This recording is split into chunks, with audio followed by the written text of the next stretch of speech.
Chapter 9 of Final Fantasy VII Rebirth, The Planet Stirs. So, let's jump right in to our rankings, and then, I mean, no, you know what? No, screw that! We have Prof. Noctis on the show! Prof. What's Noctis up, is here. everybody? What's up, Prof? I'm so hyped. What's going on? I'm so hyped to have you on the show. Oh, It's always so Dude, fun. I'm so glad. I am so glad it worked out. Like, I usually am streaming both Tuesdays and Thursdays, but I'm kind of in between stuff right now. So I'm so glad for Chapter 9, my favorite chapter. I get to be here. So. Oh, that's right. So, like, we don't have a ranking column for Prof, but this is your favorite chapter in the game? It's my one and done, I guess. Yeah, that's it. Yeah, that's I love it. You're more than welcome to kind of fill out your top out of the first 9 chapters here. So let's go take a look at how this all panned out. Now, again, this transition is going to be a little wacky at first, so just bear with us. So we're going to go over here right now. Oops, got that in the way. Now, I have it at number 1. Number 1. We'll come back to this. Listen, when I first played Final Fantasy VII Rebirth, Chapter 4 was my favorite. After I beat it, still my favorite was Chapter 4.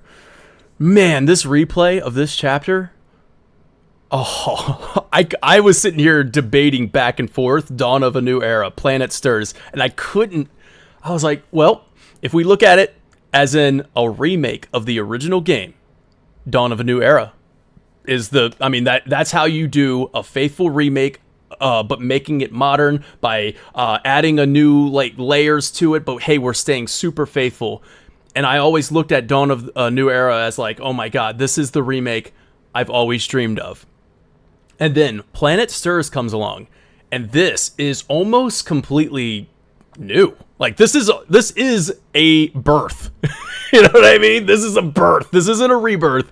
And when it comes to that category of brand new, I think the character writing in this chapter, the all that, just the epicness of this chapter, the crucial moments that happen, the foreshadowing, all of that just makes for such an exciting chapter for me. And it edged out Dawn of a New Era, but I feel like at any day this could change. But right now I have it at number 1, and we're gonna scroll on over. We'll take a look at where Excalibro ranked it. And Excalibro puts it at number 1. Excalibro. Yes, sir. All right. Yeah. I don't want to throw too many spoilers out there, but this is one of my favorite chapters in the game. Maybe my favorite. It's really going to depend on how certain things go as we keep moving through this series, but man, there's so much to be hype over for this one. You know, you've got this is the best Gaga ever, right? I mean, I've gone Gaga for Gongaga right here. You got Cloud Jr. side quests, you got lush jungles. Like, I haven't had this much fun with mushrooms since Super Mario, bro. Okay, I'm glad you said since Super Mario. I was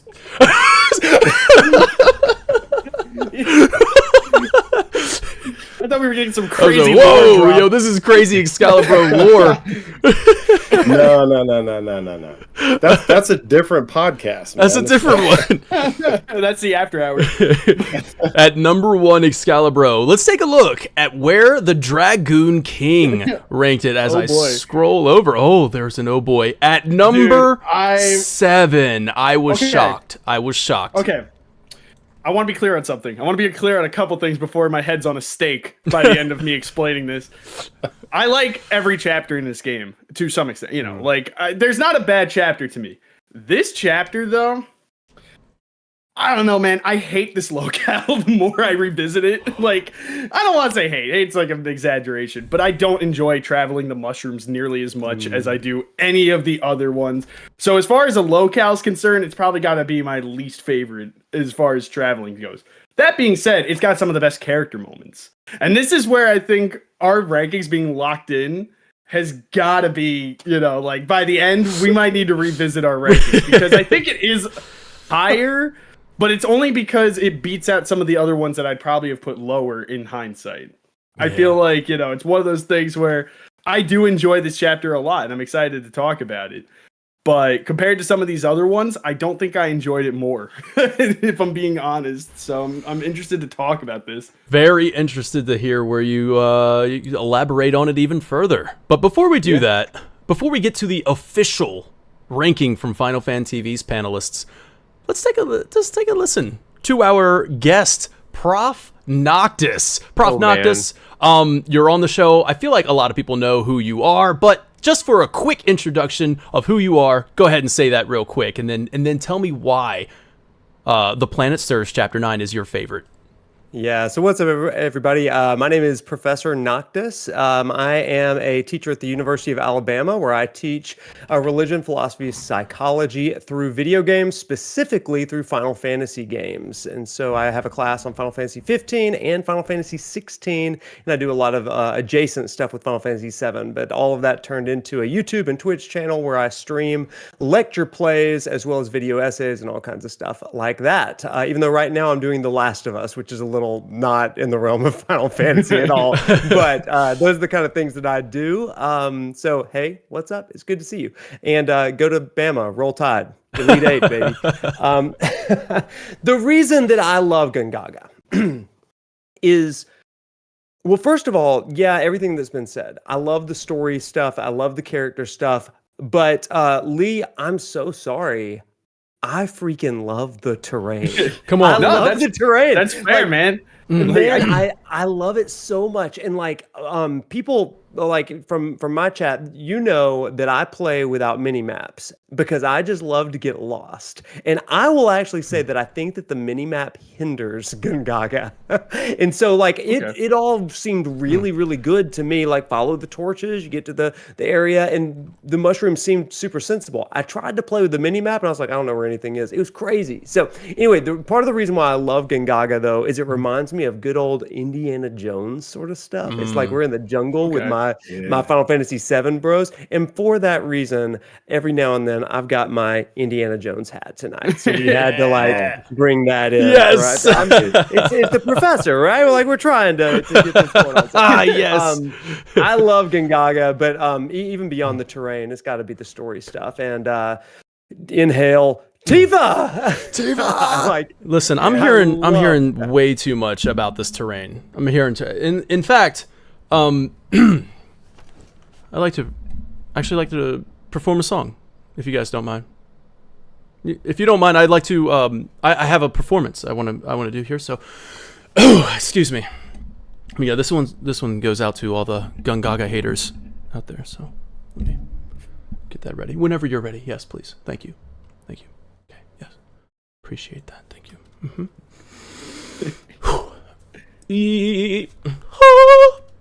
Here we go. Oh no, where do you go now? You got lost in Gongaga. This region is freaking awesome. You just suck at video games. Thank you. Oh yeah, that's it right there. Really Steep drop in viewership, and then we go. We're gonna go to our official rankings. Thank you. Here we go. This is where it all shakes out. Right there at number 2. Dawn of a New Era at number 1. And The Planet Stirs in number 2. Now we have, after that it goes 2, 8, 6, 1, 5, 7, 3. There you go. So let's get right in to the discussion, everybody. My ears, was I peeking? I hit my peak. Times there. Did I peak? Sorry, man. I'm sorry. Listen, but I lost my voice earlier this week, and I was like, we can't. No, I can't perform like this. All right. Diva. Thanks. I just can't perform like this. Okay. I can't go on. All right. We begin this chapter with a ride in the Dune buggy. Let's press play. All right, we ride in the Dune buggy. Barrett suggests that they travel south, far south, away from Carell. You could even hear Barrett's music in the background when he talks, and I thought that was a nice little touch there. Then we get Barrett questioning Cait Sith's loyalties, as he's a Shinra employee. right? Yuffie's motion sickness acts up again. She's about to throw up, so they pull over. Remember how I said I was sick playing this game last year? You guys remember that? When I was like, hey, man, I had a really bad stomach bug, COVID, and all that other crap on top of that. And yeah, so I did not appreciate Yuffie just constantly going, "Ugh," and I was like, okay. All right, so this replay actually brought that memory back. You know, it's funny how memory works. So the party does have some fun dialogue here in the car as Barrett mocks Cait Sith's accent. That was kind of cool. Now Cait Sith uses the Mog for fortune telling later on, right after they have to pull over because Yuffie needs to get out. Cait Sith uses the Mog for fortune telling once again. So my question is, how accurate are these fortune, as the readings have been pretty accurate before? Is it connected to the Lifestream in a way? How does this Mog work, you know? How does it know things? Reeve has some unique powers of his own to be able to inspire the robot to do his bidding and give it personality, and he's even able to tell the future. So, I can't remember do I write it down? Let's see. I feel like I wrote down this. I can't remember what the fortune was that he wrote down. You guys have that note? No. It's about mushrooms. Yeah, okay. Oh yeah, mushroom is your. Yeah. And that was literally like, hey, go to Gongaga. But I feel like that can be written off as like he knows that there's something going down. Where they're going. Yeah. Right. Like how much of this is Reeve able to influence with foresight that the gang doesn't have, like being tapped into where they're going. You know, if he's gonna try and steer him towards Gongaga, then he could just make the fortune about Gongaga. You know what I mean? Like I don't know. It's weird. I always wonder how magical this cat really is. Right, yeah, something's up with this. Now, after all that's done, we get access to driving the buggy. That was a really cool moment because this is the first time we finally get a mode of transportation, right? And probably so many Final Fantasy games. I mean, Final Fantasy 15 had the Regalia, right? So we're finally bringing back that mode of transportation, which I think is very important. So yeah, we get to drive the buggy. You guys like driving around in the buggy? Yeah, it's fun. Okay. I love the buggy. I was trying to do tricks. Do some flips and stuff. Yeah. If you hit certain ramps just right, you can get a full barrel roll going. That was a fun mini game for me. The physics are pretty fun on the buggy. I like seeing what I love them. I was playing when I was doing my replay. There were certain points where I could drive the buggy and I'd clip part of the cliff and I'm going up a bit. I'm like, oh, maybe if I get enough speed and I could just lift off it. But with too much speed, you just slam the wall directly. So it's fun messing around with what angle you got to cut the wheel at just to get up over these walls. So it is pretty fun. And with the adaptive trigger when you're playing on PS5 too, it's fun because it feels like you're actually doing something. It's cool. So yeah, buggy's fun. Yeah, all right, so we're going to get back to the side quest stuff in a little bit before we get into the real juicy stuff. You know what I mean? We're going to do some side quests, and then we'll get into the juice. But hey, upon arriving at Gongaga Jungle, Cloud slowly approaches and the forest, and Aerith asks, is everything okay?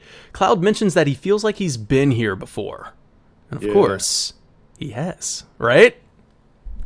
And this is a very Crisis Core centric chapter. You know what I mean? Yeah. So yes, he's been here, and it was in Crisis Core, but he was, a little out of it.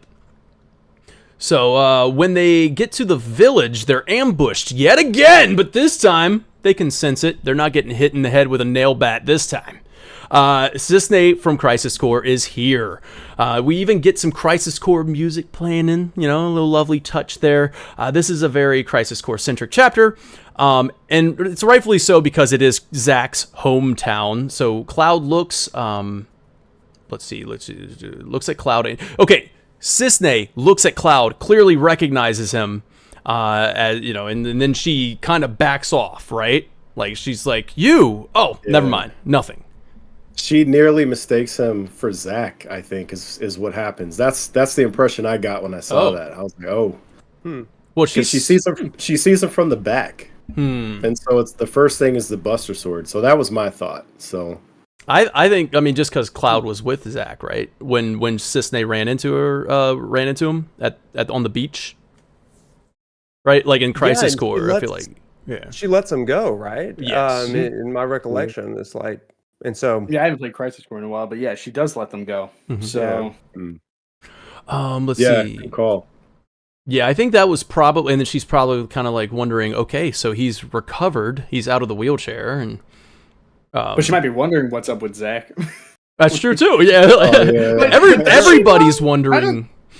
But the Turks have to know. So when did she retire? I get, like, what was she in the know? When did she leave the Turks? Well, I guess is a good question. There's definitely some dialogue later that implies she does not know. Yeah, Zack. So I guess So you would think that she would know if Shinra took him out, and then. But I guess maybe she left right there. She was like, "Okay, I'm done with this. this Shinra stuff's for the birds," and she just went to retire at Gongaga. So. I don't know. Yeah, I'm actually. We're gonna circle back around to that because I feel like there's a side quest that, she's in Turk still. Like she's still working for Shinra. Yep. So, all right, we get to the. Here we go. All right, cool. Wanted to put the play when Cissnei. Covert one. Yeah. When Cissnei says you'll get a clear view of the reactor from the hill, she looks right at Cait Sith and says, "Be sure to pay your respects, though." So I noticed that little glimpse that she gives Cait Sith. I wonder if this was like kind of a subtle jab at Reeve for not acting sooner before the reactor exploded, seeing how Reeve is on the board with some power to do something. So I'm sure that. So like I kind of want to talk about Reeve for a second, like because although we're seeing just Cait Sith here and we don't really get to see the emotions that Reeve is feeling, I thought it'd be interesting to kind of talk about Reeve as a character and like how when we go into part 3. All of this stuff is going to kind of accumulate to that moment when we meet Reeve, and he's going to have probably a way better, way more fleshed out story in that game. And I think his character is probably just feeling that guilt of not acting. So like his failure to act is tearing Reeve up. So, and it seems like they've already kind of started building to that when we had that board meeting. I think it was in the last chapter. When I think it was the board meeting in the last chapter when they were all like Rufus approaches the desk and was just kind of like, "Hey, why didn't none of you do anything about it? Why didn't nobody speak up?" And at first I had thought maybe he was directing that at everybody else but Reeve and kind of had an understanding that Reeve did speak up. But is speaking up enough, right? All he did was speak up, but then he cowered right back down. Right? He never acted. And then, like, his failure to actually act resulted in the death of thousands of people when the plate dropped. And then now he's seeing it out here too. He's like, crap. So I'm kind of, I don't know. What do you guys think? That's such an interesting point because you're right. Reeve is living this almost double life where he is a company man in person, but he's using this avatar to be this resistance. As well, and it's like when the plate drops, that you even have that scene of Cait Sith watching it all happen, and it's almost like he is kind of torn in this, but he can't gain the resolve to do it in his actual body, his actual person, because that's where the collateral damage is going to be for him and for maybe people that he loves if he resists Shinra. Yep. I do want to give a shout out to Peach Booty, who dropped a... I mean, that's it, actually. There's no super chat. It's just, I wanted to shout out to Peach Booty. All right, and that's it. Sometimes you got it. Sometimes you just got to shout out Peach Booties, like... They popping. Sometimes you do. It be popping, man. So anyways, the super chat, thank you so much for that. Let's get Zack on track. I like that. Zack on track. And then we have Richard Jenkins with the super chat. Thank you so much for tossing, Gil. Says, I gotta use some spare change here. Toss you, Gil, for reading my survey responses these past few weeks. Absolutely, and we have plenty of survey responses. You guys made this the most responded to survey of the series so far. So awesome, awesome stuff there. Now, so where did I leave off on? We were talking about that. Okay, when Yuffie says, so they're cheap as well. And then again, Cait Sith hangs his head in shame. Like, you see him in the foreground, like... So I don't know about you guys. Maybe you guys can kind of clear this up for me, but I found it a little strange how Shinra built a memorial here for Gongaga's reactor when we, like, literally just last chapter, like, experienced Shinra's, like... having no heart, blowing up a chapter, burning a village to cover it up. So I was a little I know Cisne's here. I'm sure she probably had something to do with it. Maybe. But, like, she says, yeah, this is the company's way of making up for it. It's like, whoa, wait, just last chapter, we were talking about how you don't do that. You know what I mean? Do we know how, because maybe this is a Crisis Core thing that I'm forgetting, but do we know how Gongaga residents at large feel about Shinra's presence? Because that might be the difference between who they'll, help out more, give more sympathy towards, as opposed, because Carell didn't seem, like they were fully willing to conform. It had to take Barrett to speak up to get people more on board with them. So maybe if Gongaga was just more okay with it from the get-go, and a tragedy occurred that wasn't a Shinra-related incident. That's the other thing, too, is that the intent. Shinra went and blew up the Carell one and covered it up. And where was Zack? Like, he was with it in the Mako tanks, right? At this time? Like, when this thing blew up? I can't remember. But, I mean, it might have a connection to, like, oh, yeah, Zack is kind of one of our main soldiers. We should probably do something for his hometown. I don't know. Could be another thing too. But then again, I think they, I don't know, might have been like a good cover up to say, hey, we support our soldiers, like, yeah. I mean, that checks out because his parents obviously are still there. So there's still a living connection to a famous soldier. So yeah. You can extrapolate on that a little bit. Yeah, I just thought that was odd. And then we have, let's see, Cisne offers a place for the party to rest. Aerith says she's going to go take a look around, which is actually on the contrary of like how she normally acts in new locations, right? We've been, in the last like several chapters, maybe the last chapter, nope, last chapter was Gold Saucer. She was always been like, let's go, woohoo, like we're everywhere, and like, I can't wait to go look around, can't wait to go shop around, do all this other stuff. But now she's just like, I'm gonna go take a look around, which is like instantly like, whoa, something's up. For maybe anybody who like is new to the game, they get to kind of, put that together. Of course, we know why she's kind of cautious here in this situation, but I thought that was a cool little detail where they make her kind of subdued. She's more, she's going at it a bit more subtly than before. Usually she's like, I'm Costa del Sol. Or like, and now you're just like, I'm going to go take a hike. Yeah. Have fun. But Dan, you glossed over the most important character development. Oh, my bad. Naki is I didn't get 100% confident in his nose. Oh, man, yeah. I was waiting for you to say that. That's my boy's nose.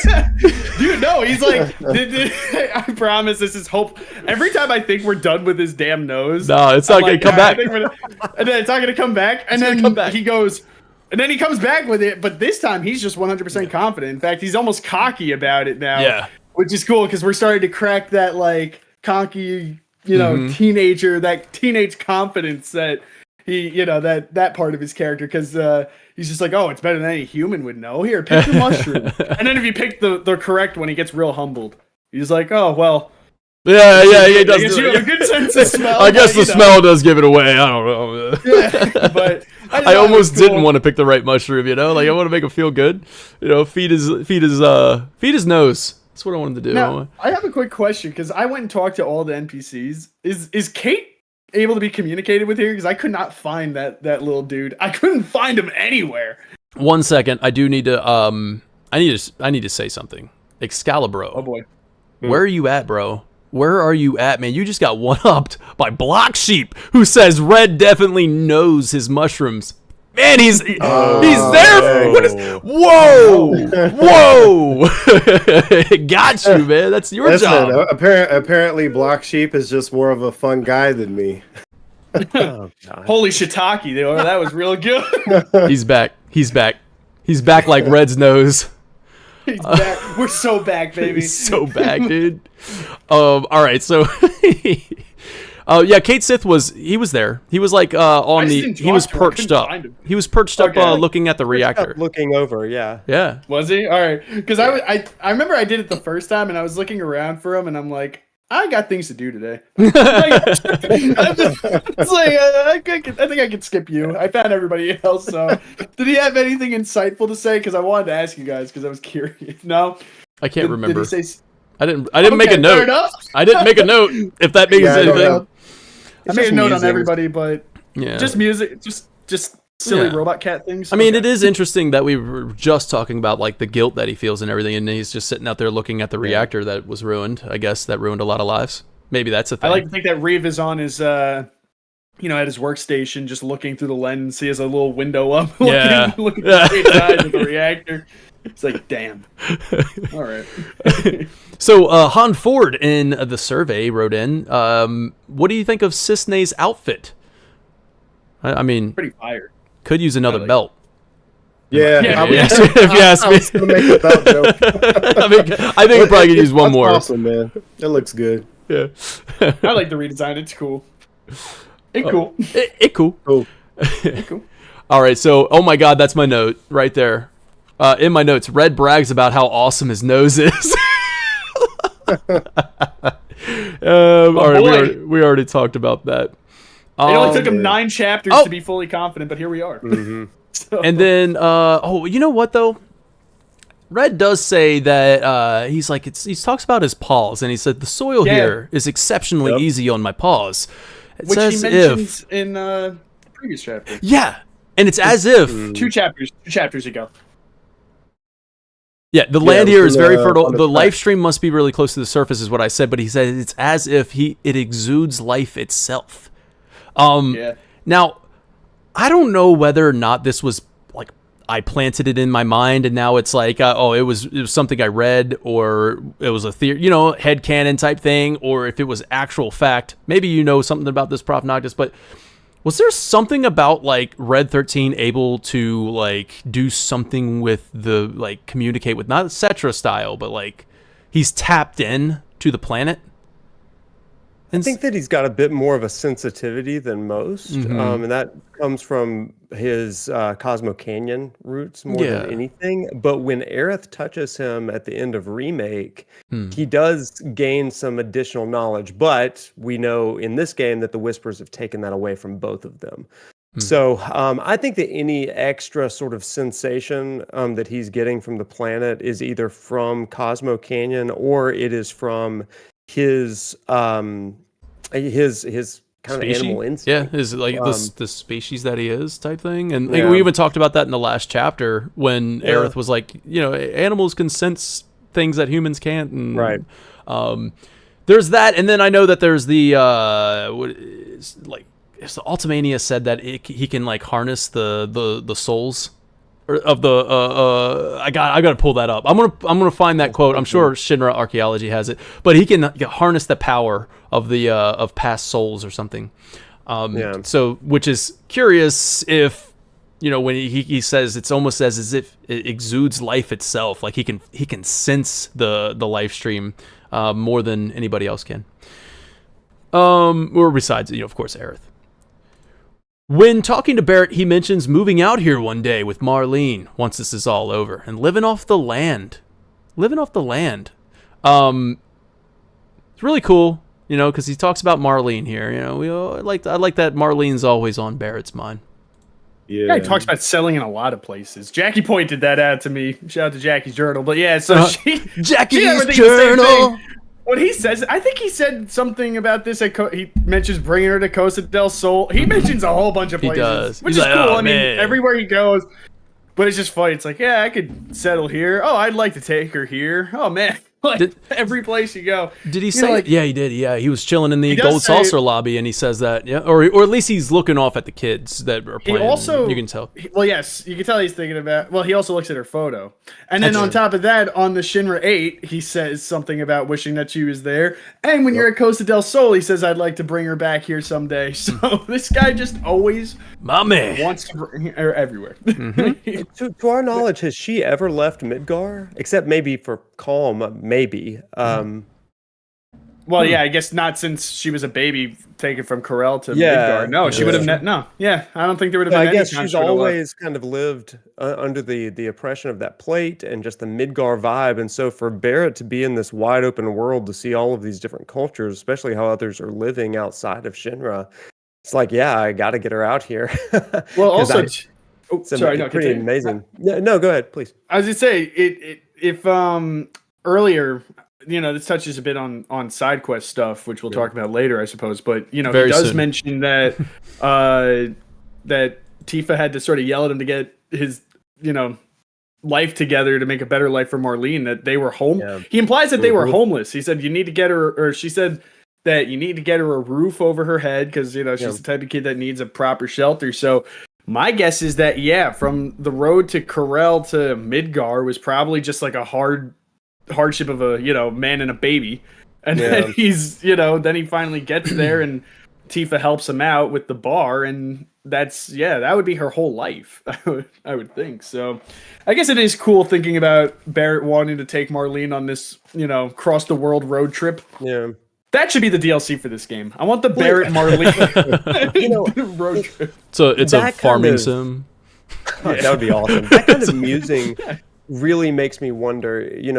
There's a part in toward the climax of the original game where every character has to go back and really think about what they're fighting for. And I wonder if we might get to see characters go back like Barrett to go back to Marlene and just kind of talk to her, or maybe even take her on a quick side trip to some area places or something. I mentioned that in a different video. Did you really? That I want to see that. I want to wanna see it, where everybody goes. I want to see where everybody goes and what we see because it would be cool. I would just like to see a conversation with Barrett.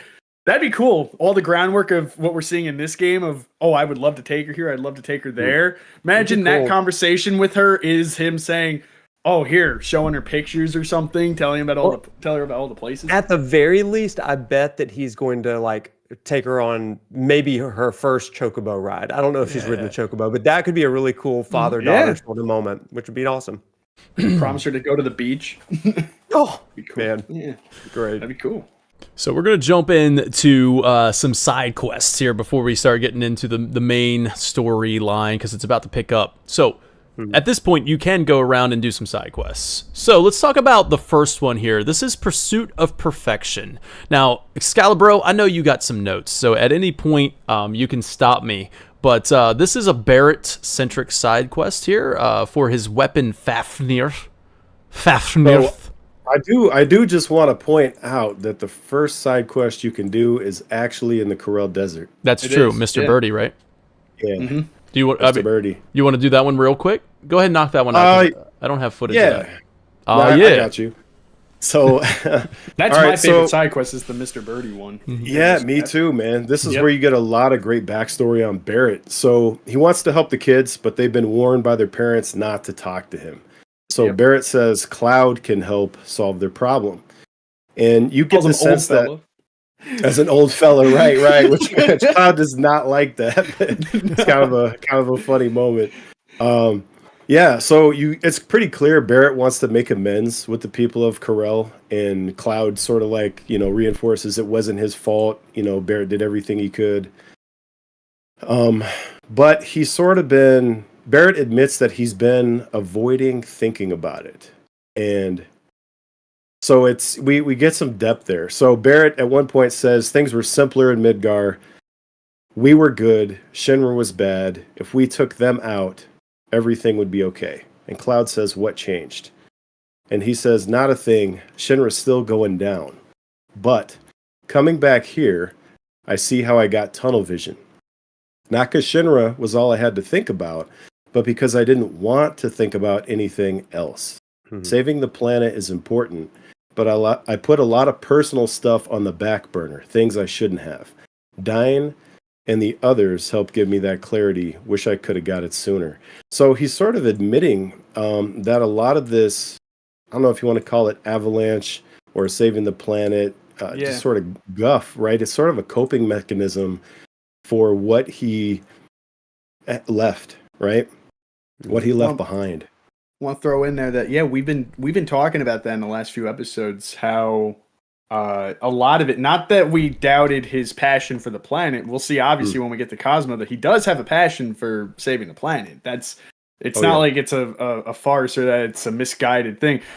It's just he uses that almost as a facade for a lot of, it's the thing that he displays on the forefront above everything else, when there's a lot of things that are really on his mind and behind, and it's crazy to me that this is all dialogue that's behind a side quest. Because this is some insane character development that they put behind a side quest, because that's the best kind. Of course, but it's just crazy that we're seeing him be super introspective. He's like confronting everything that we've been talking about for the past like 9 chapters at this point.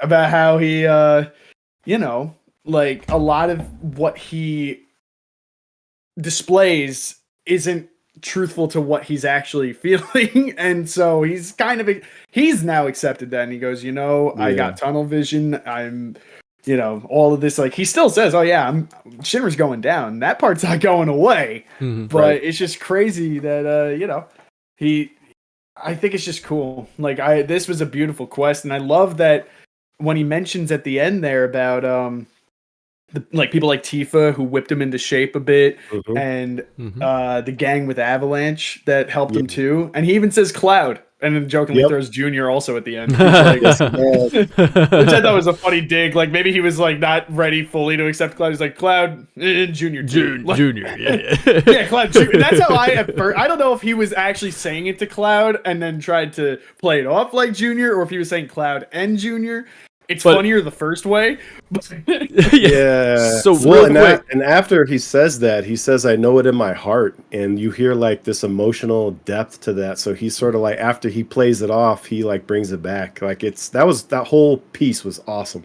And Barrett gets like a 2-parter here too, man. Because I know I'm jumping to another side quest, but what you just said kind of works really well with at the near the end of his pursuit of perfection. I'm going to throw that in here now because Barrett reflects on how soft he's gotten and said that if it was the old days, he would have decked his ass, for touching his arm. And then Cloud smirks and he says, the old days, huh? And Barrett says, if it isn't the present, it's the past, son. Oh, man. Love that. Yeah. Cool. I love that. And I also, I think I had it written down here, but he says something where Cloud says to him, I can't find the exact quote, but basically Cloud says you don't need to bear all the burden, referring to his guilt about Carell and wanting to help out its people. Cloud says if you don't need to bear it all on your back, and he goes, it's stronger than you think. But then he also recognizes that he's gotten softer too, so we're seeing a lot of Barrett's character development. God, so good, man. This is really good. Up here. And I just want to say one last thing about this quest that I really appreciate, in how the children react to Barrett and how they're so like at first like they talk to him, but then what keeps reeling them back, it's their parents saying don't talk to that man. But even at the very end when they help or they get help from them, the kid says, my dad says I can't talk to you, but I think he runs back to him anyway and says thanks for helping.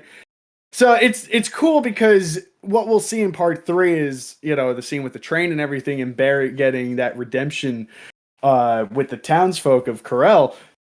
But what's cool to me is that the children here, I feel like, represent Barrett's future with the people of Carell, because the children don't have that same preconceived negative opinion on Barrett that the rest of the people of Carell do. Their only negative perception of him is by what their parents are telling them. But the stories of the bad man aren't adding up with the actions of the bad man. The bad man came in here and did what? Helped find our bird. He was cool. Yeah. Him and his friends helped out a lot, and they appreciate him. Even when it's like the parents saying, don't talk to him, and the kid says to Barrett, like, oh yeah, I can't talk to you. Barrett goes, oh, don't get in trouble. The kid runs up anyway and says, thanks for helping. So it's cool because we're cracking away the layer of the negative perception of Barrett here, even if it's only with the future generation at first. So real quick, because I want you to continue the little breakdown of the side quest. So I want to throw this one over to Prof, because this is a question coming in from a survey. This is coming from Mila Markovic. So thank you so much for taking the time to fill out the survey. I really appreciate that. So the question is, I'm gonna send this one over to Prof.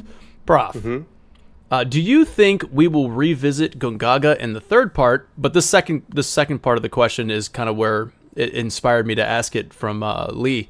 Will Barrett come to terms with his actions in Carell by taking lead this time? Rather than Cid, Barrett will take lead. Give him that mission to save Carell.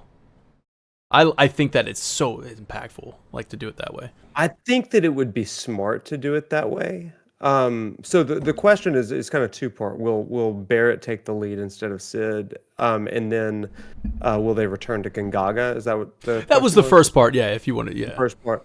So yeah, I mean the second part, I think that it would resonate so much more if he was the one in charge of it. And I think that could also be a really, honestly, I mean, to touch on something Major Trenton said in the chat, he said it would be cool if Barrett and Marlene visited Dine's grave, and that could be this really powerful moment. And I wonder if Marlene might even be involved in that saving of Carell. You know, I could see something where he's doing everything he can to save Carell from this train, and Marlene is the one that kind of steps in and is like, he's my dad now. I Dine, I got to have two dads or something like that. I could see Marlene stepping into that sort of thing. It could be a really cool reimagination of that scene. The first question about returning to Gongaga, I think they have to because of Cisne, to be perfectly honest. Yeah. Like there is some unresolved stuff in Gongaga that we really want to get into, at least I do. And I think that this is a perfect place to have some Crisis Core references. And so who knows, maybe Cisne will bring us into knowledge of Genesis and Angeal. I don't know. There's one unresolved thing, and that's it. Where's my tank Ceratops, bro? Well, that's the only thing we have to return. We have to return because of that. I don't think it'll be a big part in part 3, but dude, throw in tank Ceratops. We need sure. That. All right, Excalibur. I saw the Wiley thing. Yeah, I saw the Wiley thing. So, I want to add to what Prof was saying. So, in this same side quest, toward the end, Barrett says to Cloud that he hopes to bring Marlene back to Carell one day and tell her about home and quote unquote everything else. And Cloud isn't sure if it's a good idea, but Barrett says he feels he owes it to Dine. And Cloud says, you'll feel better maybe, but how do you think she'll feel? And Barrett does not answer. He doesn't say anything after that. But it was very interesting. So there is a setup for everything you said, Prof. So we'll see. Love it. It's set up. It's good. Yeah. I love that. Good. That's great. There's one other little piece that I would say about this quest, and I think we can move on. So when you save Cloud Jr., he lands in Barrett's hair again. You know, a little reference to Final Fantasy 13. Yep. Barrett sends him straight home. And what's interesting is as soon as Cloud Jr. flies away, camera pans and shows the party, and you see Yuffie, and Yuffie's theme, it's like a Yuffie's Cloud Jr. theme plays. And so there's this subtle implication that Barrett is taking Yuffie under his wing now, if you'll pardon the pun. So it's interesting, right? It kind of focuses on the only kid in the group after he finishes the quest on the field for a group of kids. So I just thought that was interesting. Very nice. That's awesome. Barrett is everyone's dad. Yeah. Omni dad. Omni dad. I gotta say, Barrett was a huge glow up for me, man. I mean, I liked him in the original, but he was not near the top of my favorite characters. And this game in particular, totally honestly pivoted, though, in my opinion. He's like a top 3 for me. I wonder if that thing I read earlier, I almost felt like maybe is that some sort of meta commentary here? Like, are we kind of like going outside the box and talking about OG Barrett when he says, if it was the old days, I would have decked his ass. And I'm like, huh? And then he's like, hey, if it ain't the present, it's the past, son. And I'm like, you talking about OG right now? I'm hearing it. Okay, the little commentary there on old Barrett. Now, okay, so that was awesome. Thank you so much for the recap on the Mr. Birdie quest. That was Mr. Birdie or Cloud, whatever. You both had it. Mr. Birdie, Excalibur, and Dragoon King had that as your best side quest.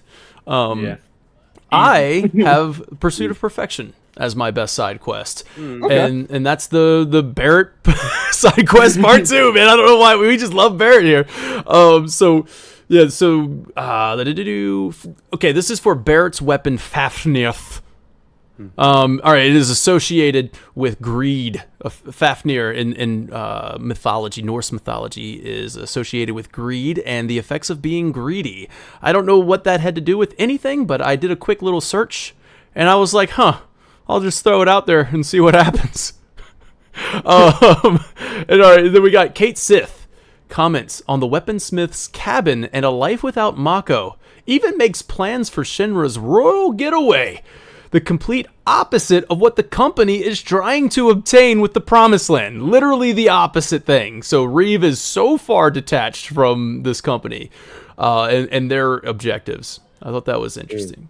And I mean, like, yes, of course, it's Cait Sith. I don't know. I mean, like, I'm just going to keep saying Reeve. So, all right, I love how the weaponsmith kind of just like gushes over the design of Barrett's gun.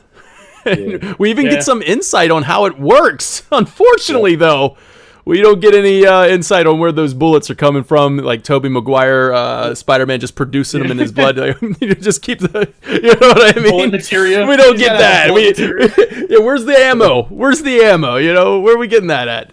But no, he does talk about how it's interchangeable, which is kind of cool.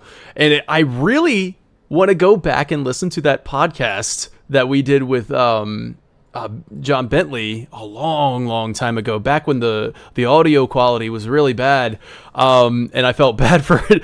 I remastered it, never published it. Now might be a good time to do it.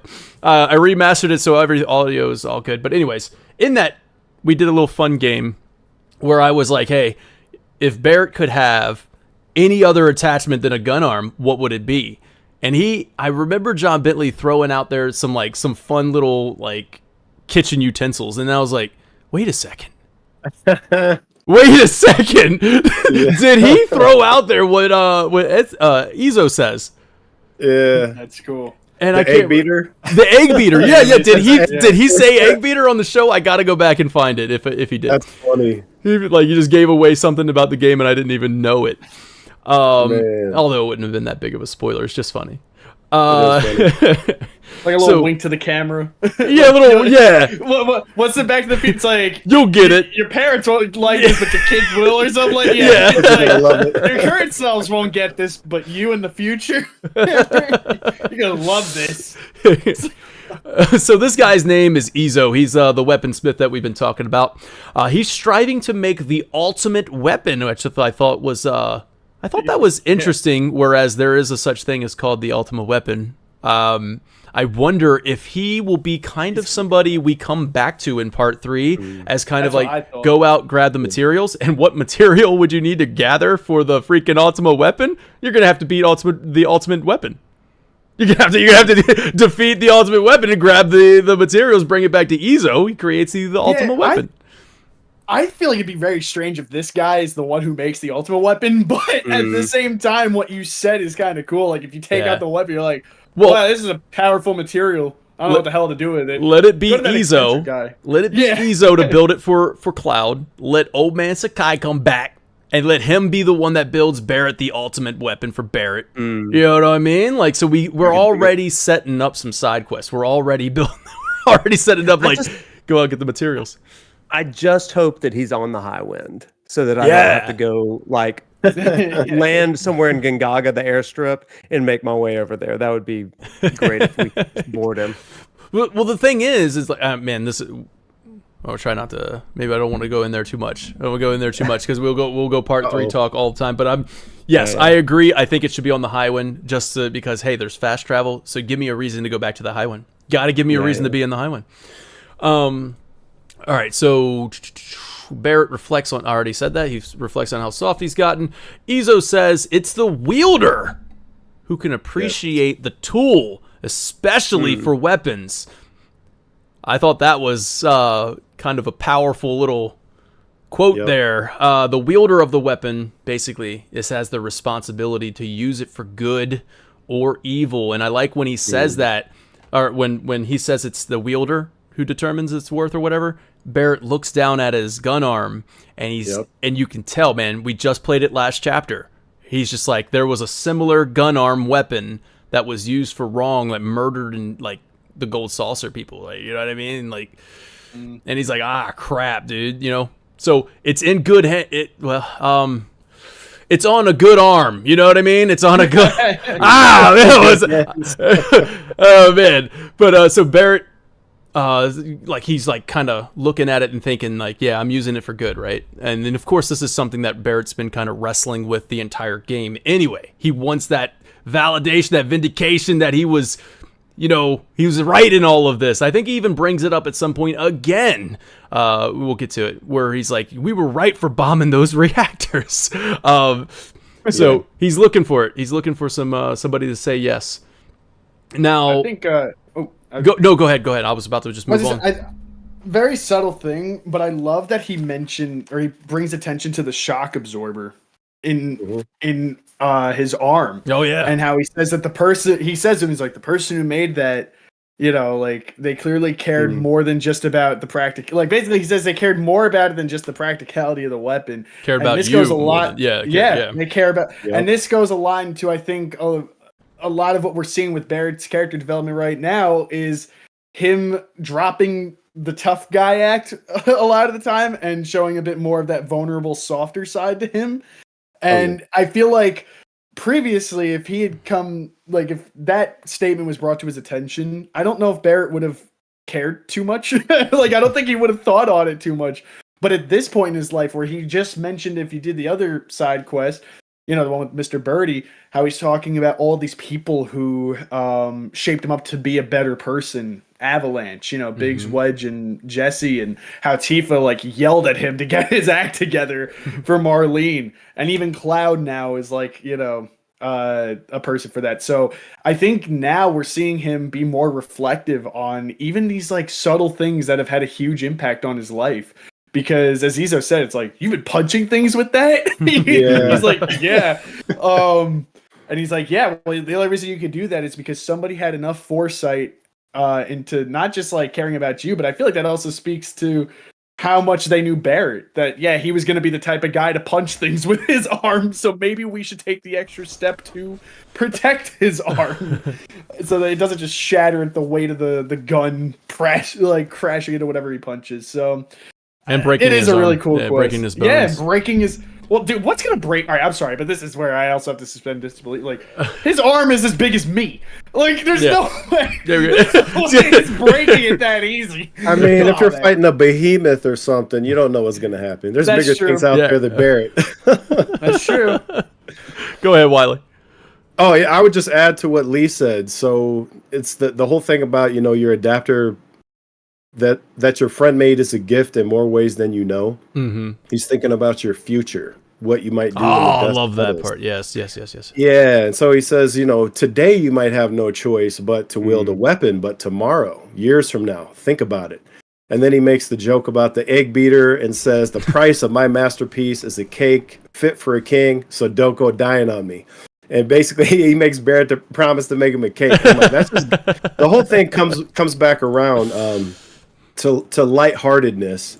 Because when Barrett turns away, he goes, a weirdo with a heart of gold, and he looks at Cloud, and I'm thinking like, okay, so he's talking about Cloud again.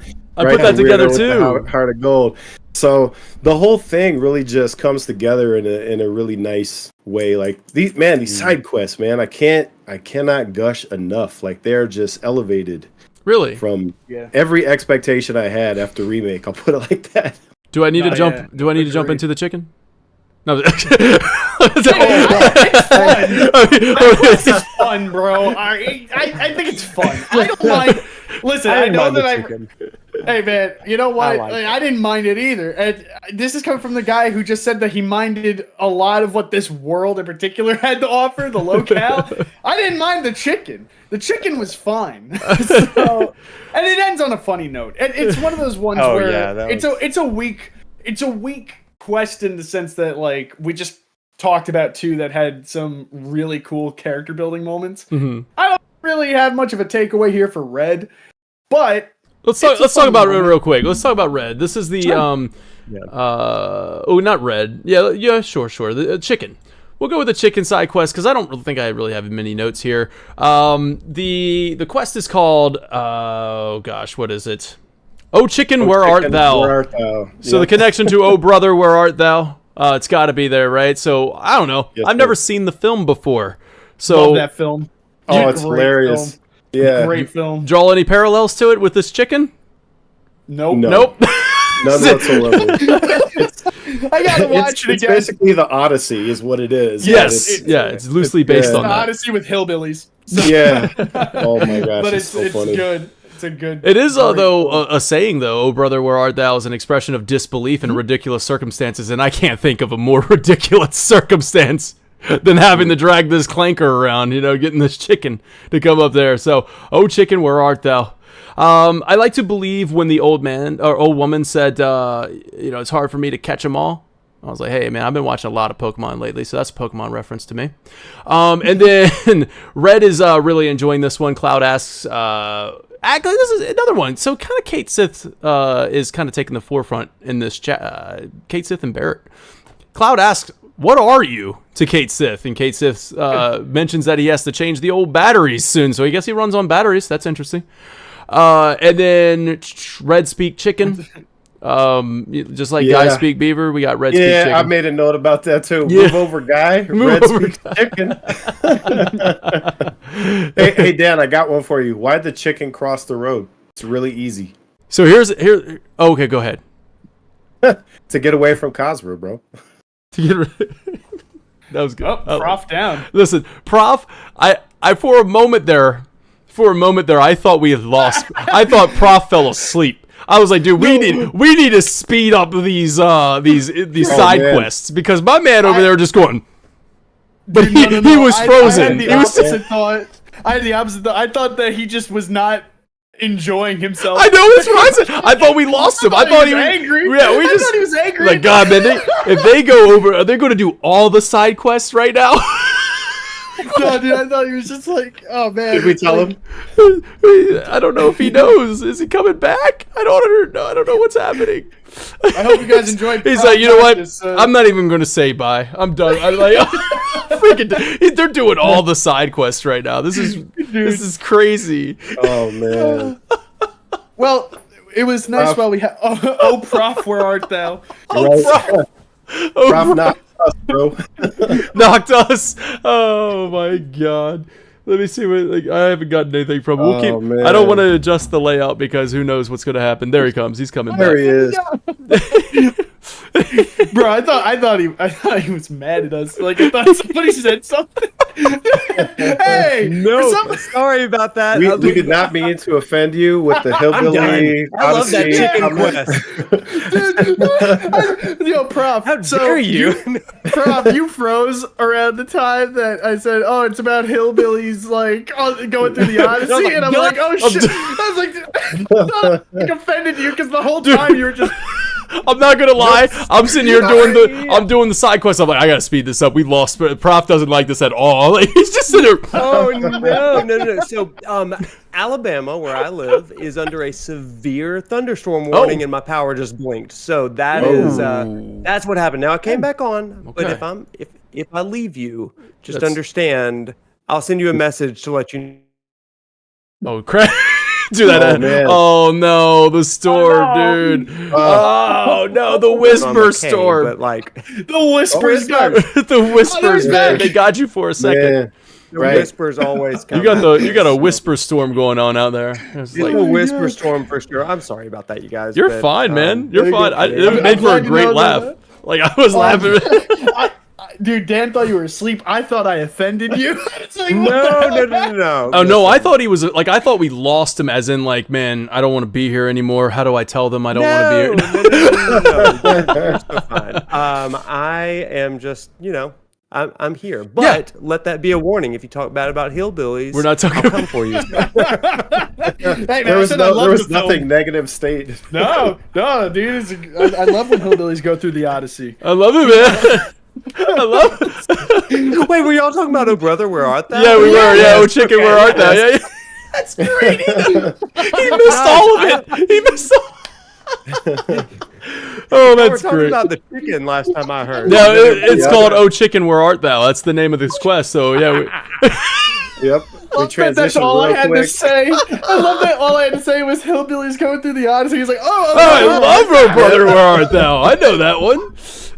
Yeah. Oh, I man. teach a Western classics class, and we use Oh Brother, Where Art Thou in it. So. Great Oh, film, man. man. Oh, Good stuff. Great do not film. seek so the good. treasure.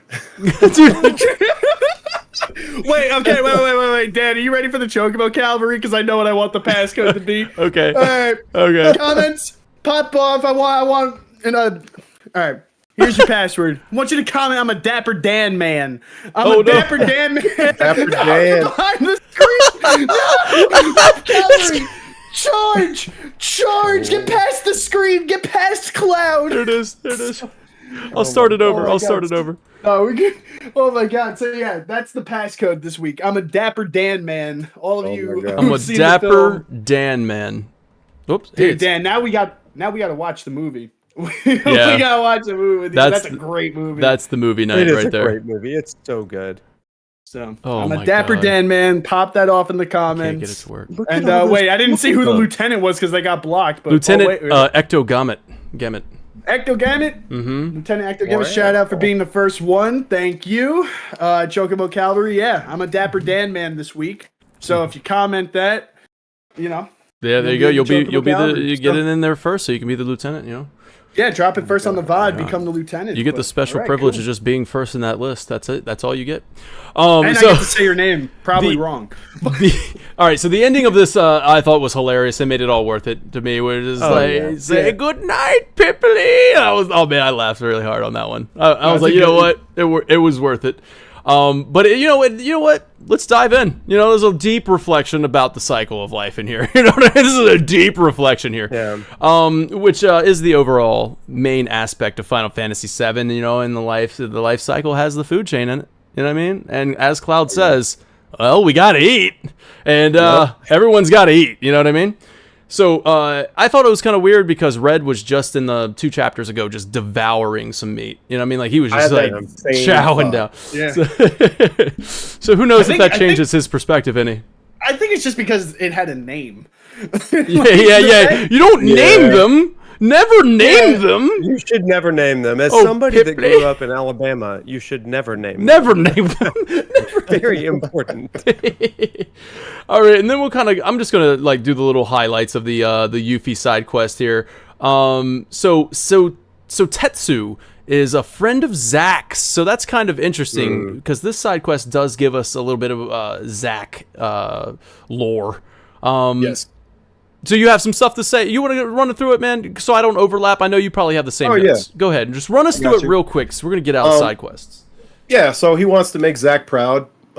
He likes that Yuffie has a shuriken and wants her to teach him. And I think this is a nod to Cisne, who also wields a shuriken.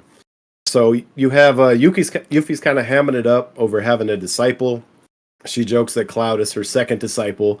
And then you go out training this guy. And one of the first things that she says is a ninja must have stamina so they can make a tactical retreat back to their comrades when needed. And this comes back in at the end of the quest when she comes running to the party chased by mastodons.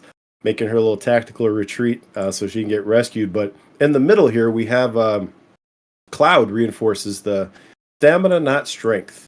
And so Tetsu says Zack told him the same thing. Zack used to train here all the time, called it his secret gym, and he starts doing squats. Zack's favorite exercise, and Cloud shows him how to do a proper squat. And it's really simple. Definitely an homage to players that have played anything with Zack or are big on the whole, squat subculture that you've got going on in Final Fantasy VII. Subculture. Oh, yeah. Well, hey, Prof knows about the squat subculture, bro. Prof knows all about that. Hey, of course he freezes. Goes back in for a second. We'll just keep on rolling. I did say that in my notes, I say so. Tetsu comments that $1 million is a steep price. Yes, got the same. Well, the price of freedom is steep, so Tetsu. Yes, sir. My gosh. Yeah, so Gil doesn't seem to be an issue here in Gongaga, which I thought was interesting. Gongaga is rich, but they don't have materia. Rich but humble. Rich but humby, man. They humby. They humby, man. They mad humby. I think that's the last thing I would say is that Yuffie has denied her materia again. And so every time she wants materia, she does not get it, and she's always in search of it. They're keeping this dragging, keeping this open. This is going to be a big thing in part 3. Point. That's a good point. Also, just to kind of throw it out there, since they don't have materia, they were like, materia we can't do. I think Gongaga is kind of completely cut off from Shinra, and their Mako. We got, maybe Cissnei took a bunch of money with her. Maybe she gets paid the big bucks for being a Turk, but she ain't about that Mako life anymore. She don't want anything that has to do with Shinra. It feels like she's not even using Shinra weapons. They're using makeshift weapons. They're using, not even using materia. They don't want that because that's manufactured by Shinra. So interesting. Good stuff. And then the last thing. So Tetsu says it felt like it was fate when he met Cloud. Yeah. I was like, stop! Whoa! Capital F, fate. I don't like it. What's going on here? Yeah. I feel like there might be whispers in this chapter. Yeah. What's going on? You were going to see some of those? Just to document it, just to keep it documented. All right, Vincent Graymore, I heard you, I saw you, and I will make it documented for you live. You did say that you thought the whispers were all right in this chapter. And if anybody, you don't know Vincent Graymore like I know Vincent Graymore. That's a big deal. You don't know how big of a deal that is. But I documented it for you. It's proof. No, right they there. were used good this chapter. And we are going to talk about it. Gotta agree. And we're going to do the Spice of Life. I got some quick notes about the Spice of Life, which is Aerith helping Cissnei trying to cook. And then, you speak to the farmer, Torgen. Torgal! My wounds, Torgal! Torgen. Aerith speaks to the crops, as she did with the flowers and remaking. Cloud kind of comments on it. Oh, they talk back now. And she's like, shh. And then we start plucking some shrooms. We're plucking shrooms, man, and this is the most fun you've had with mushrooms since Mario. And then, I thought it was fun, too. I thought it was a good little minigame. I don't know. I liked it. It's cool. We'll rank all the minigames at the end of this series. How's that sound? During the Afterbirth Awards. Then we have... Yeah, we're going to do the Afterbirth Awards. It's going to be great. It's going to be good. Aerith and Cissnei cook. They make a ruckus, but guess what? It's delicious. And I don't really have, usually look at this and we go, all right, it's Aerith. What does that have to do for her character? I said this during chapter 2 when we were talking about the side quests. And I want to throw this back out here now because I feel like this chapter kind of has good points on this.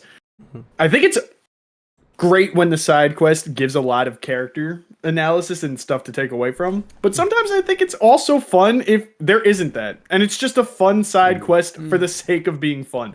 Not everything I feel like has to be this deep, and this is coming from me on this panel in this podcast series, but not everything needs to be like a deep analysis on unless if it's Red's nose. Unless it has something to do with his nose, in which case, that man mentions his nose and I'm popping off. But no, to me, it's sometimes just fun for the sake of fun. That's honestly a more natural feeling to it. If every quest felt like it was this special thing that had some major takeaway for character development or some lore implication, then none of them would feel like more special or anything. Like they'd all just feel kind of bombarding me in that way. Sometimes it's just, hey, I'm gonna go cook a meal with Aerith, or hey, I'm gonna go traumatize Nanaki with a chicken. Like it's just it's fun sometimes for the sake of like it feels more natural to me to just say, hey, we're gonna go do something in the world, and there might not be a huge takeaway from it, but it's something I did. It was fun. It was slightly traumatizing and scary, and now I view the world differently, but that's okay. So yeah, I feel like those two quests, the Shiga one and this one, I don't have major notes on them, but to me, just like, hey, this is a fun little thing. I didn't. All right. Yeah. I mean, it did add a little bit of like bonding with Aerith. I mean, you did get a little bit, and then Cisne and Aerith kind of get that bonding moment as well. So there's something there's something there too. Now, as you can see, I've kind of gotten back into the main story, but before we do, there is the Proto Relic quest that does kind of reveal that Cisne is a Turk. And if they didn't catch on to it, then I don't know how they didn't catch on to that. I mean, they basically say, "Are you a turd?" And then they, "What are you? Are you a turd? What's the? What are we doing?" Of course, you're a Turk, right? So everybody knows that. I thought it was interesting that Elena was shown in this facility. I agree. Yeah. Oh my god! I thought this was an abandoned facility, right? Or this is like brand new VR missions. Got choked up. Dude, I didn't admit. Okay, I think now, I could be mistaken, but didn't Reno's Japanese voice actor pass away before Rebirth fully? Yeah. So I'm curious if the real world reason for doing that was because he might not have been able to do it. I don't know when this quest was made in relation to the greater game. Maybe she wasn't a Turk. Maybe she was an assistant, and she just kind of ended up on the thing. Maybe I don't think she said anything that was. I don't know. I think she's meant to be like a Turk in training, like on that as part of the training protocol. Maybe she's doing the training. Yeah. No, but like you're right though in that it's an abandoned facility. So she literally chapter 3, Rude says she may be new, but she's still like. So it's one of those things where I don't think too hard on it, and it doesn't bother me. But like, if you do think about it, it doesn't really make sense. And I think it's just because of what happened with Reno's voice actor potentially. Excalibro, did you have any notes on this one? Oh, buddy. All right, so I learned some things trying to figure out what the point of all this was, because it's pretty vague, right? You're getting this Shinra VR training sites. So I have not played before Crisis, but now I have read the summary. So there's a lot of parallel going on here. So the whole thing, it starts, Rude talks about he has an Avalanche leader in custody. He's got this hostage, right? And Sung later talks about how it's their job to remove seeds of trouble before they take root. And Yuffie reacts to this. And Aerith and Yuffie basically, Aerith tells Yuffie that not everybody in Shinra is bad. Like, obviously, we're starting to believe that. Yuffie says they're enablers, and that's why Shinra gets away with it. And as this moves forward, so you find out that this VR mission, the goal of the VR mission was to repel an insurgent attack and capture the enemy leader. And Sung says that in the field, you have to be able to make sound judgments, and then wants you to interrogate the insurgent. Of course, he shoots the man anyway. But basically what you get here... Okay, let me... Okay, so they also learned that the attack on Calm was a diversion to conceal the fact that they took over autonomous sentry units in Junon. So that's the full piece up through the first two. So the repelling of the insurgents and the interrogation of a hostage seem like they're nods to episode Legendary Turk, because that's basically what happens. And the takeover of autonomous sentries looks like a nod to episode Reno from Before Crisis, where similar things happen under different conditions, and this just persists all the way through. So the next VR mission is to be Rufus's bodyguards. And so you have the Turks in training have to discern friend from foe as the enemies are disguised. In episode 2 Before Crisis, this exact scenario happens with the former President Shinra, where the player Turk has to escort President Shinra and protect him from members of Avalanche dressed as Shinra troops. So it's interesting, and that also sort of feels reminiscent of the previous chapter, the assassination attempt in Junon, where Cloud and company are dressed in Shinra uniforms. So I feel like there's multiple things that they could be doing with this, but everything is sort of a nod to different things that happened in Before Crisis, and none of this is stuff I knew before like 3 days ago. So, I'm sure there's some experts out there that would, yeah.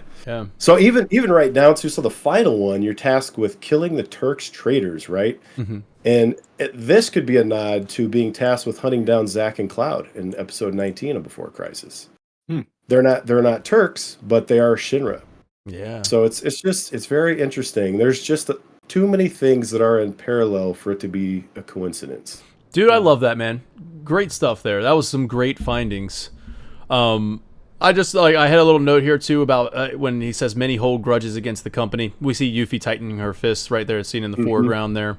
And I mean, I love what you got. I think we can just leave it right there. Now, moving on to the main story. Dan. What did I forget? Dan. What did I forget, man? My bad. You forgot that the boiler quest ends here. But no boiler edition. Boiler edition. No, dude. I just got point. Only reason I'm even bothered because I have a lot to say about that boiler quest.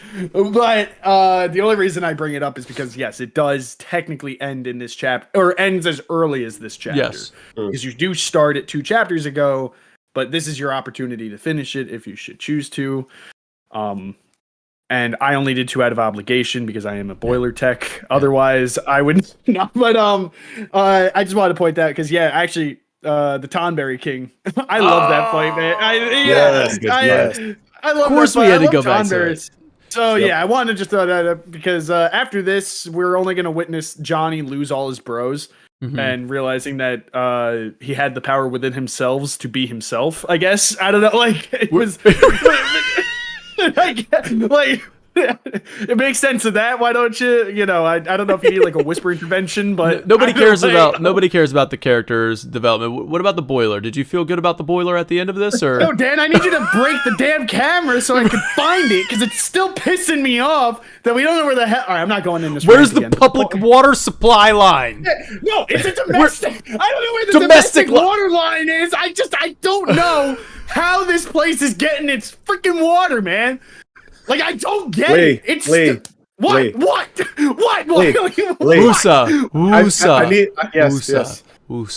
Breathe.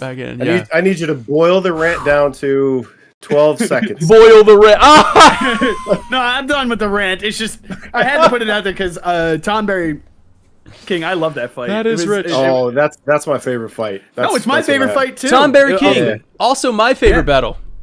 Hey, okay, cool. Unanimous. Tonberry King. Yeah, hard mode Tonberry King. Oh man. Oh brother, that was a good challenge. Yeah. Okay, I actually did it.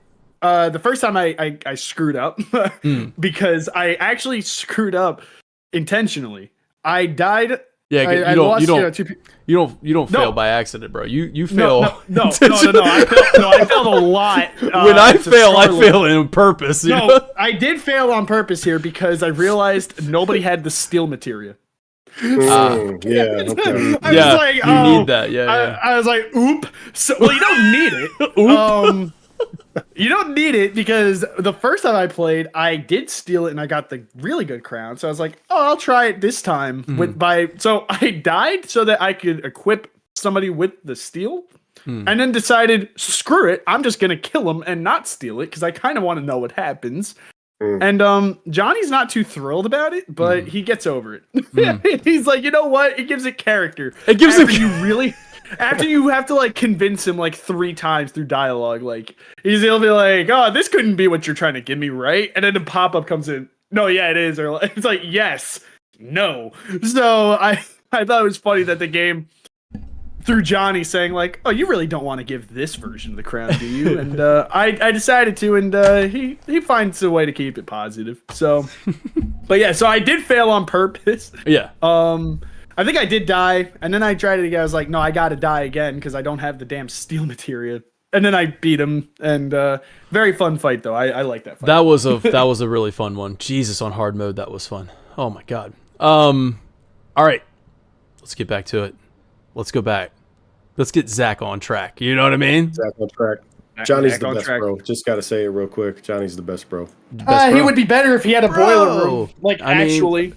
If he actually had a boiler room. No, my man commits his whole seaside inn to showcasing all your items, curios, everything you can collect, every achievement that you get. This boy puts it up for the world to see. What better bro can you have than that? He can't showcase the damn boiler room. I fixed the damn boiler. Listen, showcase the valve. You're too close to this, Lee. You need to step back about at least 3 feet. I'm gonna have to take you off the case. I'm taking you off the case. At least 3 feet. That's it. At least 3 feet. It was a good one. He's out. All right. So as you approach Zack's house, you see Aerith walk into the house with 2 older people. They ask Cloud if he's seen their son. When they say his, oh gosh, what's happening now? Uh-oh. Okay. Okay. I'm back on the case. You done? I'm back on the case. Oh, did I screw up? You really were screwed up there. You were back on the glitching. case. You were glitching like Cloud's mind we glitches. Had Alabama.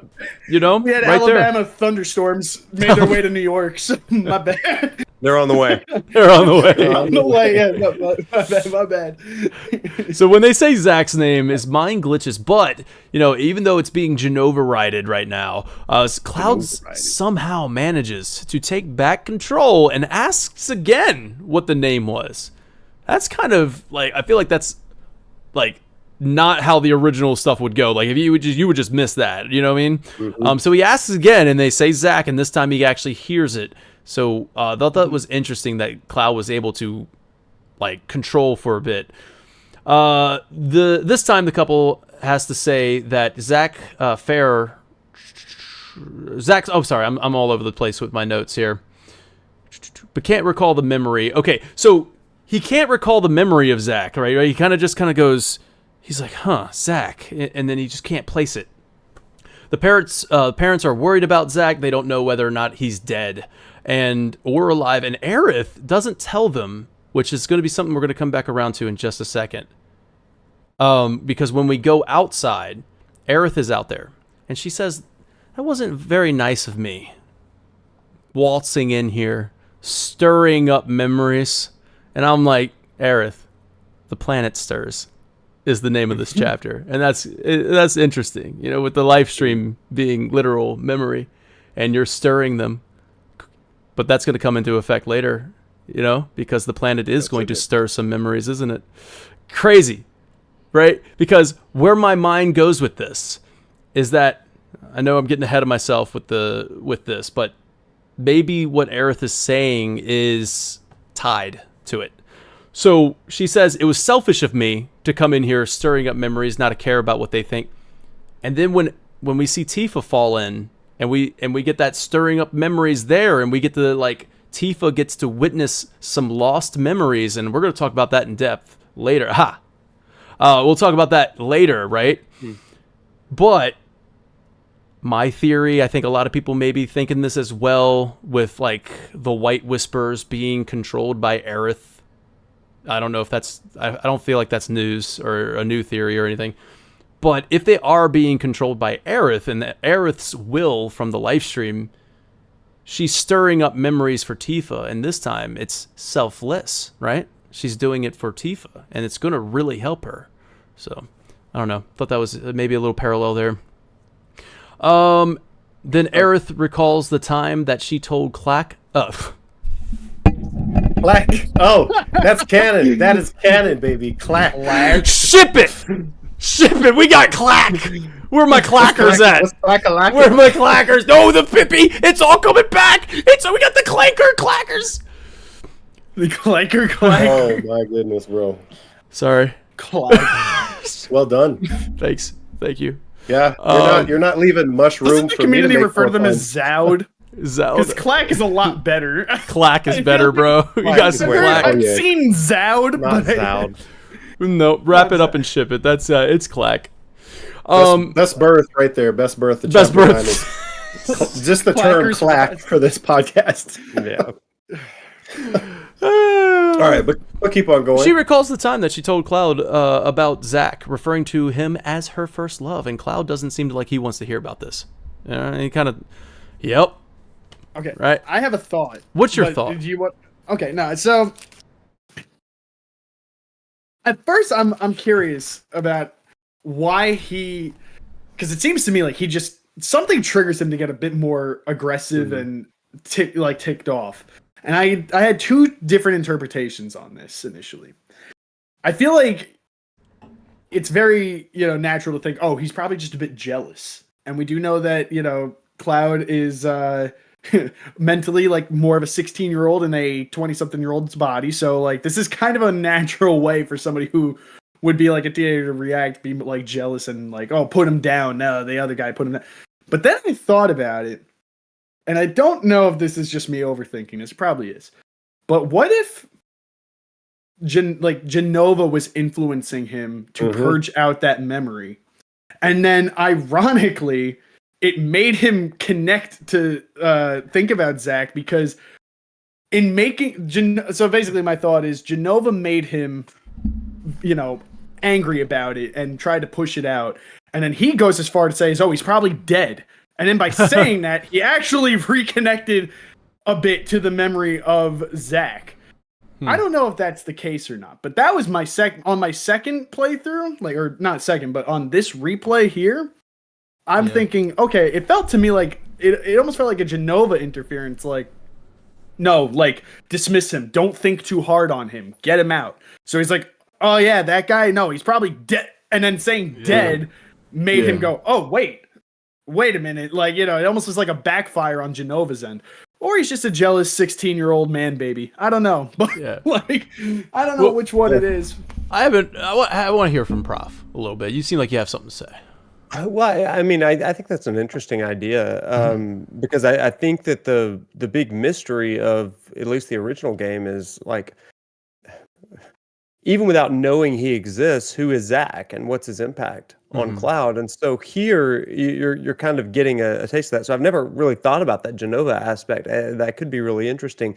The way I took it isn't necessarily that he was jealous, I guess, of Zack or somebody that Aerith might love, but instead it's like, if this guy isn't calling you, like, I mean, it's what you would kind of say to a friend. It's like, drop that loser. Like, stop waiting and pining by the phone for this. Because Cloud does care for the people and the personal lives of the people that he's traveling with. And so it's like, hey, come on, live in this present. You got to stop wishing and hoping for these things, which is a really interesting thing to kind of say to Aerith in light of, say, like Chapter 14 and some of the wishes that she has. And even in Nibelheim, like she's wishing and longing for a relationship, a childhood, like Cloud and Tifa had shared in Nibelheim, and so I'm not entirely sure that it's necessarily jealousy coded, but maybe it's just like fair. Protective, protective instinct. That's, I don't know how you can interpret this in many ways. It's funny you say that, so many lenses. It's funny you say that because actually I not to touch on my personal life and self-reflective, but I'm a very direct person to people sometimes in that same way and I think sometimes it can come off as like rude and I don't intend it to be. I'm not trying to make this the Liam show for a second, but no, like I think it's true in that maybe that is it. You've almost made me think that could be the direction, just in a very direct way, just like, no, like this is the fact, like point blank simple. If he's not contacting you in this time, he's probably dead.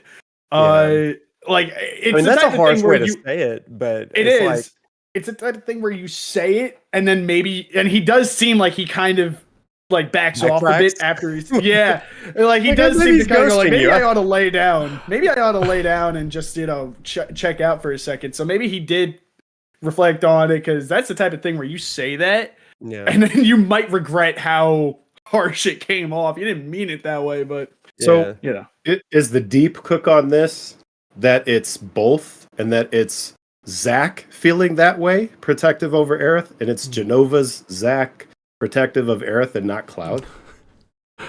I mean, that's a cook. I don't know if it's cooking, but like it's in the fryer. When are you taking it out? Like, are we? Like, I don't know. There's a lot of ways you can take this. I think there's just so many different distorted, muddled memories that Cloud is possessing at this point. Just the merging of all of these different hope streams and memories of people in his past, and different kind of allegiances that he's kind of experiencing here. That I think that, yeah, it can be that, but I don't think it's. I've seen a lot of people talk about the idea that Cloud's emotions may be somehow subverted by Zack within him, or Zack's emotions, and I'm not entirely convinced of that. I think that it's more of a confusion sort of thing, where it's like this is a notion of that he witnessed in Zack, and he emulates it, sort of that way. And I think that's also why Aerith, especially in Remake and a little bit in Rebirth as well, just sees so many traces of Zack in Cloud, but then there's so many differences as well. I think that it kind of comes to a head here. So, I mean, I don't know. I'm really curious about how that's going to resolve in part 3. Are we really going to understand the extent of Zack's mimetic influence on Cloud? Oh, man. I'm really curious about that. I don't think that we're going to get it. I think it's going to be ambiguous, but yeah, think about I almost hope it is, because I feel like if there's. I love the interpretations. I love interpretation, and on top of that, if you leave it ambiguous, then it allows us to interpret everything that we've had up to this point. Yeah. Because there's a lot of speculation. Oh, Dan, you look like you have an answer potentially. But no, I don't have an answer. I have an opinion. Okay, good. I'm just throwing thoughts out. Y'all can do whatever you want, man. Listen. I mean, never mind. I said East Blue says it's on the stove and there's paprika in it, but it ain't smelling good. It's like Cisne cooking. I'm just kidding. It's not bad. I added the Cisne part. I wanted to give a shout out to Subtext. Thank you so much, Subtext, for saying, huge congrats on the highest viewership. Really appreciate that. Hit the like button and support. Man, thanks Subtext. Appreciate that. So listen, guys. All right, I'm gonna be the one that goes the obvious route. All right, my man here is Cloud. Okay, he's 16 in the mind. And this is like something a young 16-year-old Daniel would do, all right? I got 2 fine-looking women. Like, I mean, what are we going to do? All right, we got 2. This one is going to bring up her past love. Have you guys been in a relationship when they start talking about their old boyfriend? I don't want to hear it. I don't want to hear that. Don't talk. No. But so when she says this, look, and then look at this nod. Like, there's a little just a... Yep, I remember that. That's my look. That's the look. Yep. Let's go. What do we got? And then he comes back around and he just asks, he said, yo, so the Zack guy, you still like him? I mean, that's a very direct, like, I need an answer right now type thing. Jealousy, in my opinion. I mean, he's just kind of like, listen, Zack or Cloud wants both. I mean, who doesn't? No. Who wouldn't? All right, so he's like, who wouldn't? So he's just like, hey, you still like this guy? Anyways, here comes both. They both arrive. And like, whoo. Yeah, and they're both pissed at him. Now it's very awkward. And my man, Cloud, he doesn't do very well in awkward situations. But he says, he said, listen, this is that guy. If he hasn't called you, he's probably dead. All right? The reason why I don't go with the whole Genova thing, I feel like when Genova rides, there is like a little like to tell him like to rewrite his memory type thing, but it could be the personalities living within him. I like your cooks. I like them. We don't need to dwell too long on this one. No, we don't need to do it. We're gonna keep moving, but yeah. Wait, I just want to say the reason I bring up the Genova ride thing is because yes, a lot of the times they do that. But this chapter is going to have an insane pivot with the Genova ride later. So Dan Corneo. Like, sorry, Dan. Laying some foundation. What the hell did you say? I said Dan Corneo. Oh, man. Sorry. One other thing, it could kind of be, just thinking through all of the different lenses, it could kind of be Cloud paying Aerith a small compliment as well, saying like, if somebody didn't call you back, like they're probably dead, right? Like that as well. So it's like, A compliment you could go by the being a soldier jerk. route. Yeah, look, forget about that loser. Like a backhanded compliment in a way. It's like, oh yeah, It's like, who wouldn't call you back? Just forget about that loser. Yeah, forget about that loser. You know, he thinks he's like doing something here, and then they like both look at each other and like, Right. what? But here's what's interesting about this, all right, is that Aerith doesn't like sense Zack in the live stream.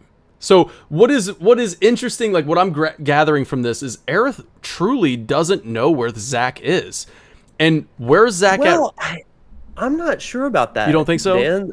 Well, because two reasons. At the end of Crisis Core, after you get the scene, she looks up. She's in the church. That's and it Crisis flashes Core. to her, and she looks straight up. Right, which is a prequel to this. I know, would say. but yeah. Then the second thing is when she's touching the live stream in Cosmo Canyon on the village to the Gi. I know we're not there yet in this. Future, we call that recap. future memories, but that's okay. We'll Future allow. memories. Yeah, future memories. We'll allow. But she does sense him or something to that nature. When she like puts her hand in the right.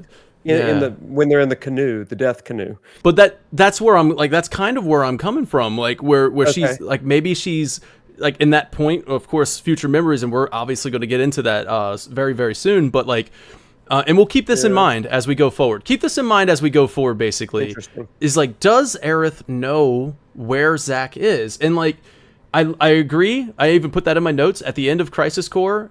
Look, I even had a link here because I figured it might be brought up.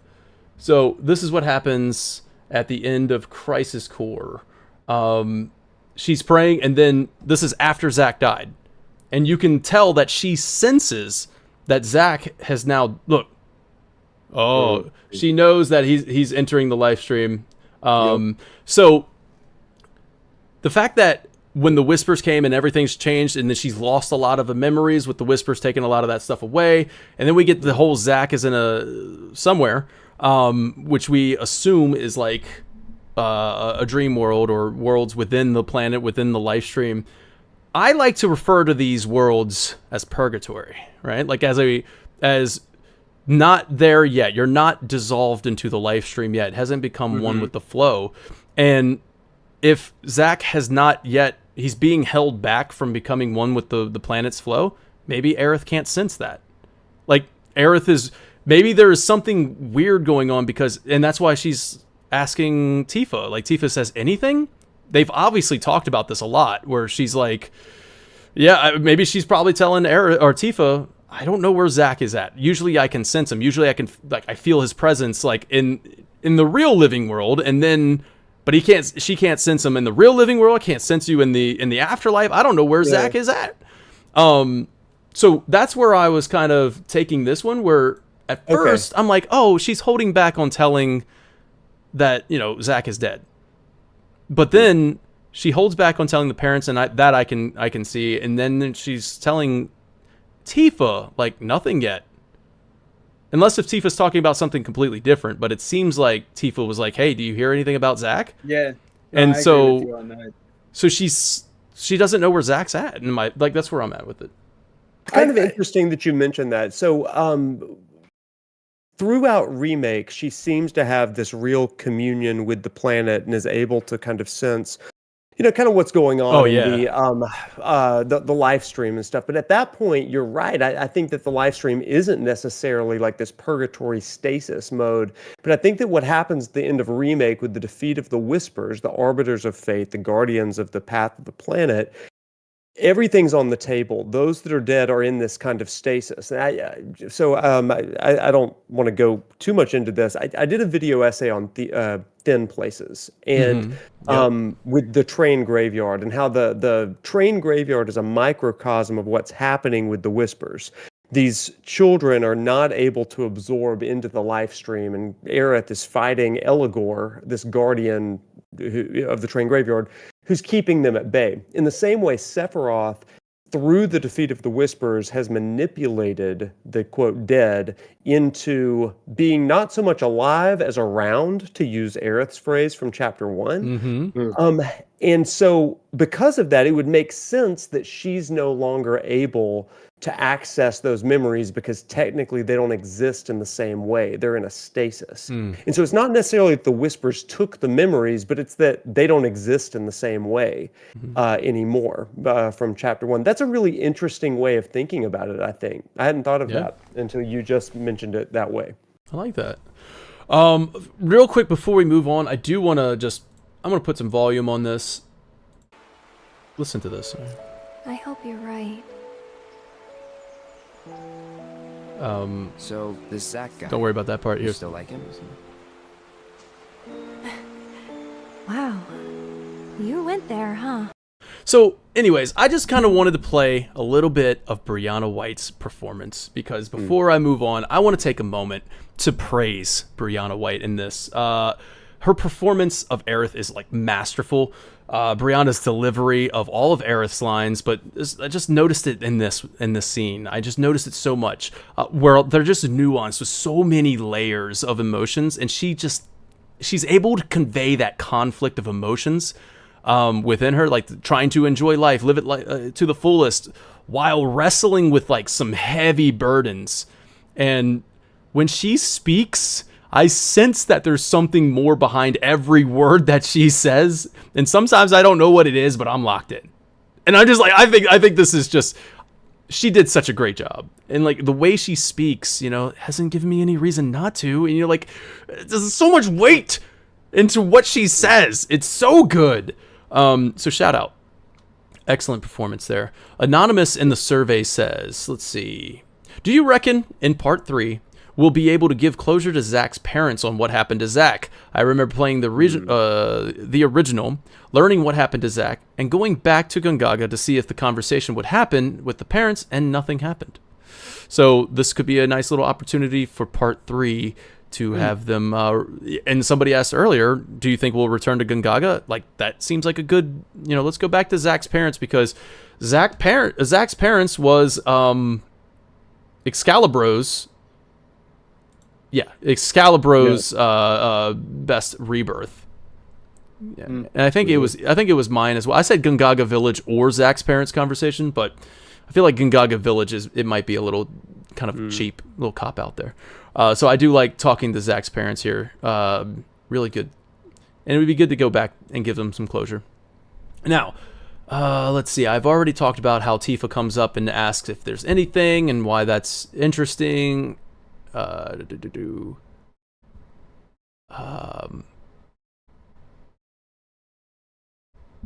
Okay. Cloud goes to lie down, and Aerith says, well, I guess he definitely doesn't know anything, or doesn't know who Zack is. What was Cloud referring what was Cloud referring to when he looked back and he saw Tifa and Aerith and he says another time? My opinion, I think is that when he was like, hey, we'll find a time to talk about this back at Junon Inn, and he was like, we'll find a time to talk, just me and me, we'll sort this out, to Tifa? Do you think that's when he was like, he looked back and he went, another time?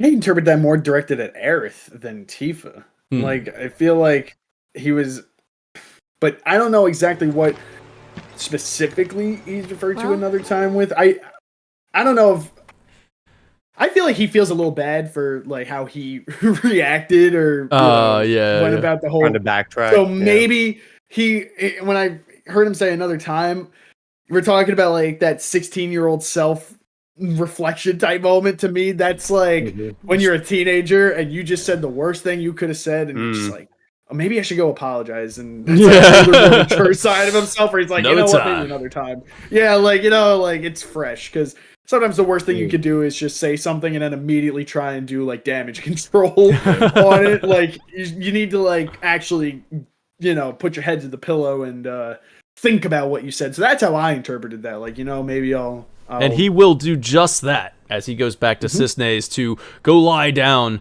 But as you enter Cisne's, you got Yuffie singing her Materia song. The little jingle about Materia. That was cute.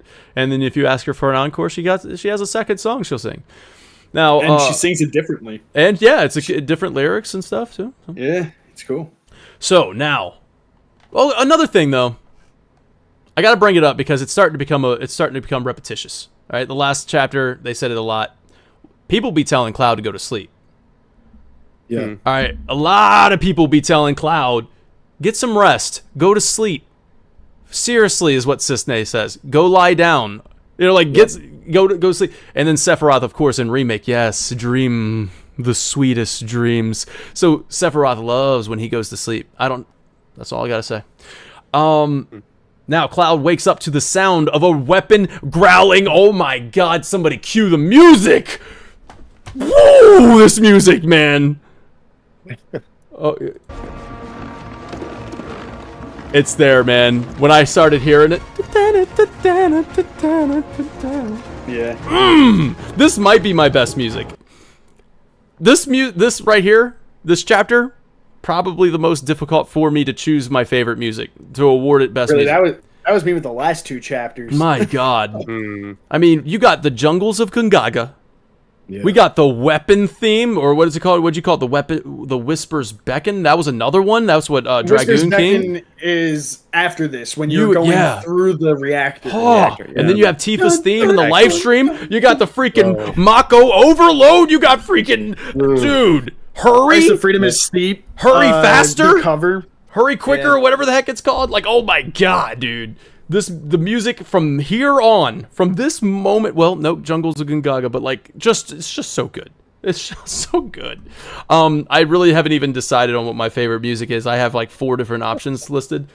But anyways, so Cisne is Whispers kept Cisne from getting to the reactor. She talks about that, which is interesting because she can see the Whispers. That's weird, that was right? Huge. That was huge. I have maybe a solution here of why she can see them, because these Whispers aren't the planets. They're not the planets' Whispers who were trying to act incognito. They weren't trying, like they were trying to stay hidden and make sure they do all of the keeping fate in line and all that other stuff. But these are Sephiroth's Whispers, and I don't think Sephiroth cares. Anybody can see them. We got a little bit of evidence for that, actually. Scarlet can see them later on. Like She can. yeah, she says it brings all types of vermins and bugs and gnats or whatever. Talking about the swarm of Whispers, right? I took that as her talking about I mean, it could be Barrett and Cloud and Tifa. She does say go squash them, and then sends them to fight. I don't know. I guess my question is, I know that Rufus can see them at the end of Remake. Can Zung? He's in the room too. That Like see those that the whole Whispers spiral? in Remake were the planets. That's the only solution. This is the very I don't end, think after the Song can. Whispers are defeated, but Rufus is able to see them out the window. Yeah, during the is. ending. He definitely is. I don't think Song can. At least one person in the town sees them too, because at least one person talks about it. Yeah, and Drumjaw I wish does. I remember what it was, but Interesting. yeah, Drumjaw brings up the quote from the Ultimania, loose quote. Anyone who plays a major role in the planet's survival can see the Whispers. But yeah, I just feel like these are Sephiroth's Whispers. And I don't think he really cares. That's where I came down with just to kind of make it make sense. But Cisne, Red 13 says that these are Whispers, but not as we know them. He says that when you're on the way to the reactor. Maybe they reside over a different fate. Yeah, our fate. Not the planet's ours is what Red says. And then when you finally get to the reactor, once you get through this area that apparently people had trouble with, I didn't have trouble with it. I didn't have trouble with this. I just didn't like. I'm just gonna say right now, I don't like the mushroom thing, but we'll talk about that. I love the mushroom thing. All right, we'll get back to it. We'll get back to that later. I'll tell you why. I think I have a good reason, but we'll get back later. Scarlet picks out her toys. She has the Crimson Mar from Intermission. This is the Mark II or the Mach 2, whatever we would call it. Cloud can see Sephiroth. Yeah. No one else can. No one else can. And so there's no rogue It's figures time. here, right? Sephiroth manifests. Exactly. He says, "Come, it's time." So what? I'm going to ask you guys. I have thoughts on this, but what does he mean? I think it just goes to show that Sephiroth has this all planned out. Like, he's been waiting. It's time for you to snap. It's time for you to kill Tifa. Like, this is what he's been building up to.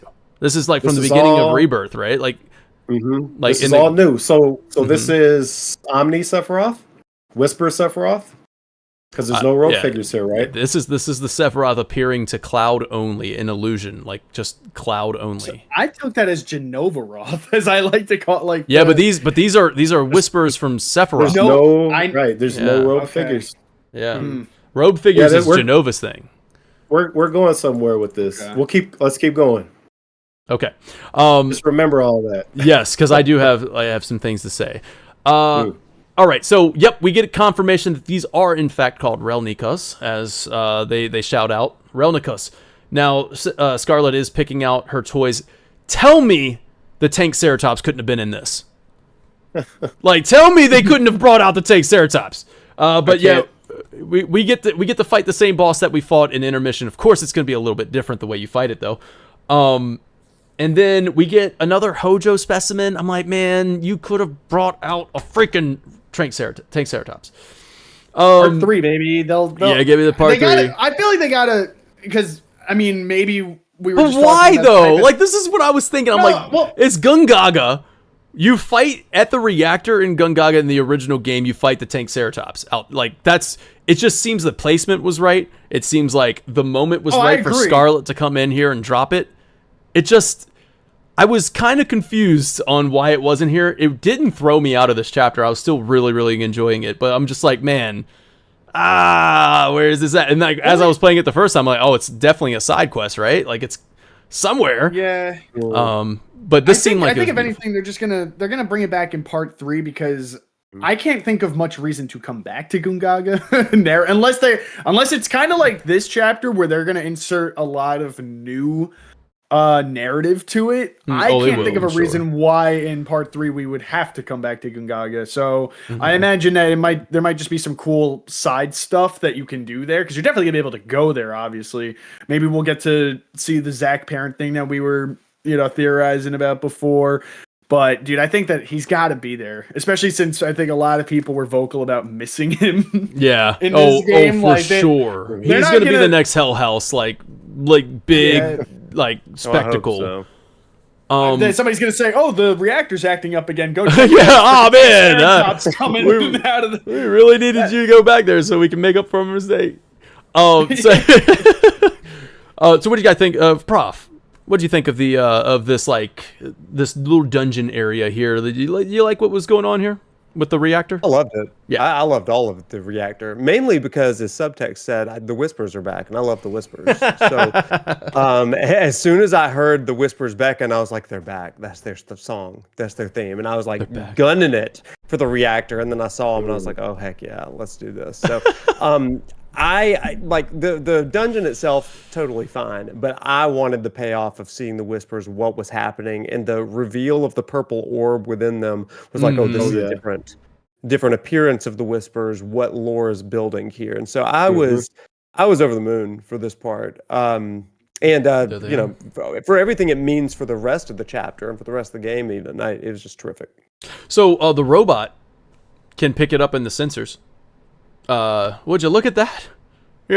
Like he can see the whispers. Cait Sith can see it. That's interesting. Yeah. All right. So and then we got this. I love, dude, the cinematography or whatever you want to call it, camera placement, all that other stuff. Man, this is beautiful. Like really well shot, especially this Scarlet scene coming up, bro.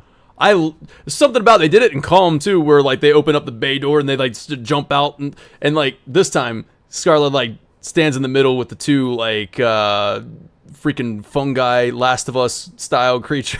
You know what I'm saying? Yeah. Look at that shot with the freaking whisper spinning around. You get, oh man.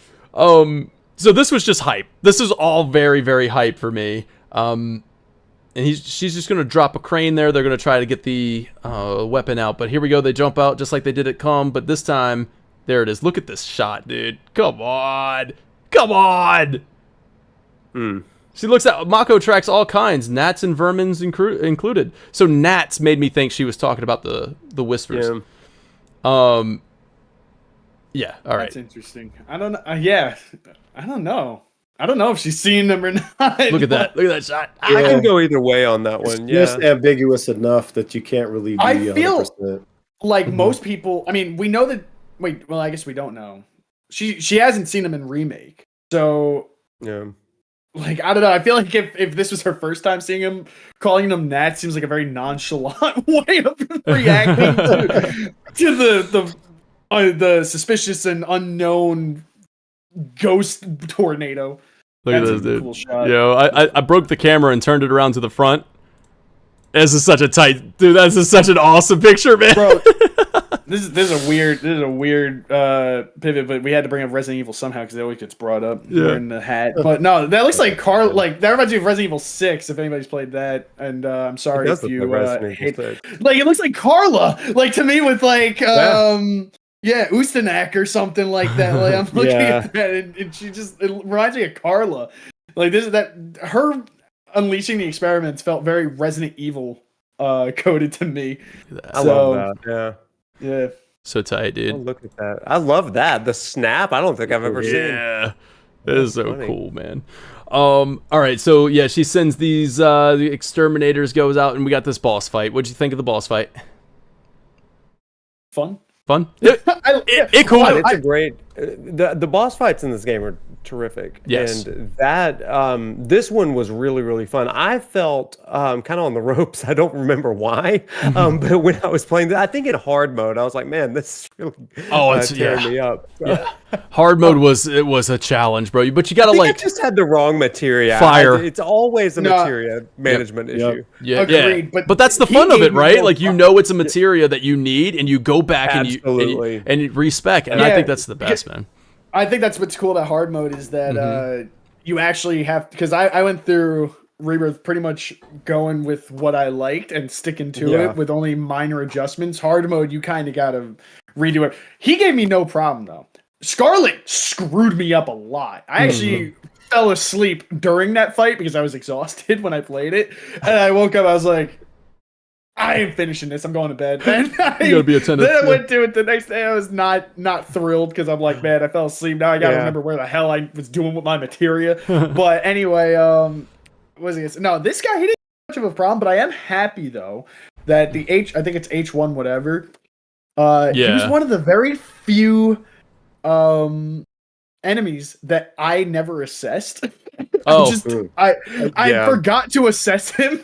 So this was one of those ones where I'm happy that I'm replaying it again right now because I looked at my assess list and there was just like 3 or 4 that I forgot to assess or just did and maybe died during the fight and then had to go back into the fight and forgot to assess them again.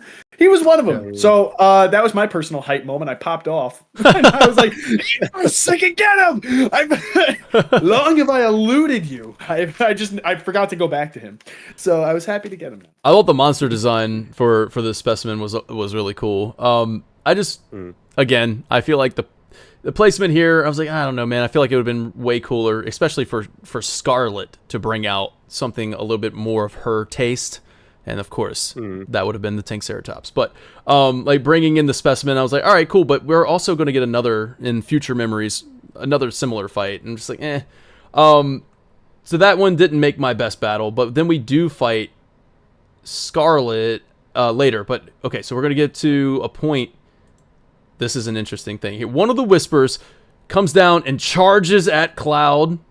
Oh, and then also during the fight, mid-battle against the Hojo specimen, a puff of Mako sprays into Cloud's face, and he glares at his fingers, curling in discomfort, and then quickly blocks an attack. But then, of course, he's knocked back because he was knocked off guard, and he's sent down to a lower level, like Tekken style, like just knocked out of that arena, go down to the bottom. Now it's just like Mako everywhere, a Mako miss. Where are those vacuums from Mountain Evil? You know what I mean?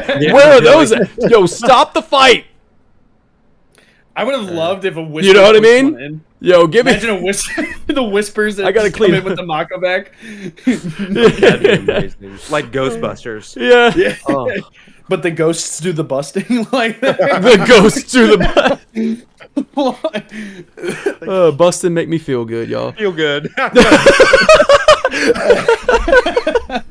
Oh, clack attack. Oh yeah, the old clanker clacks. I don't know what we said. All right, so Sephiroth comes and charges right at Cloud, and then he just a Whisper comes, charges at Cloud, and then it's Sephiroth. Let me help. Ooh, crazy now. Like, we are going to get Yep, Cloud yep. snapping here. But before that, Scarlet comes down, and Scarlet's like, all right, time to finish them off. They're about to attack, and then cut. All right. The music continues to be incredible, is what I have in all caps, bold. Oh yeah. I am so high. This is the reason why it ended up edging up as number 1. Because look, Chapter 4 was an amazing experience, and I was smiling the entire time. But I'm not the warrior of smile. I am the warrior of hype.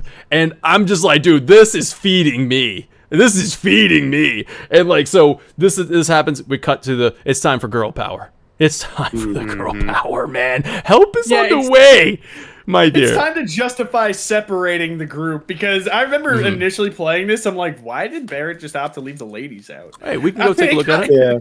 Well, did anybody catch Dad the parallel mode? here of Scarlet attacking somebody helpless in front of Barrett again, and this time he can just stand in front of Cloud. He couldn't do that for Dying. Oh, that's good. But That's yeah, good. so Like Barrett gets the opportunity Nice to catch. do what he couldn't. He's got to save one of his burrows. Yeah. Damn. Gotta put it that way, man. Well, I mean, come on, man. Hey, if it man, ain't the present, it's the one that past. didn't save Don, but you know. But All right. that's a good catch. Yo, Cisne hooks him up with some grappling hooks. And listen, in the previous episodes, I've had some head scratching moments where I'm like, all right, why are you making me play as Yuffie in Barrett's Carell mines? I don't like that. Why am I playing as Barrett in the Mithril mines and not the Carell? I don't like that. But this is the moment they got it right. They put Tifa as your playable character, and help is on the way, my dear. Tifa is a coming for you. And she, I'm popping off. I'm hype. I am hype in this moment, because now we are flying literally into the danger zone without a second's hesitation. We are jumping on Choco back with this. The music is complementing all of this that's happening right now.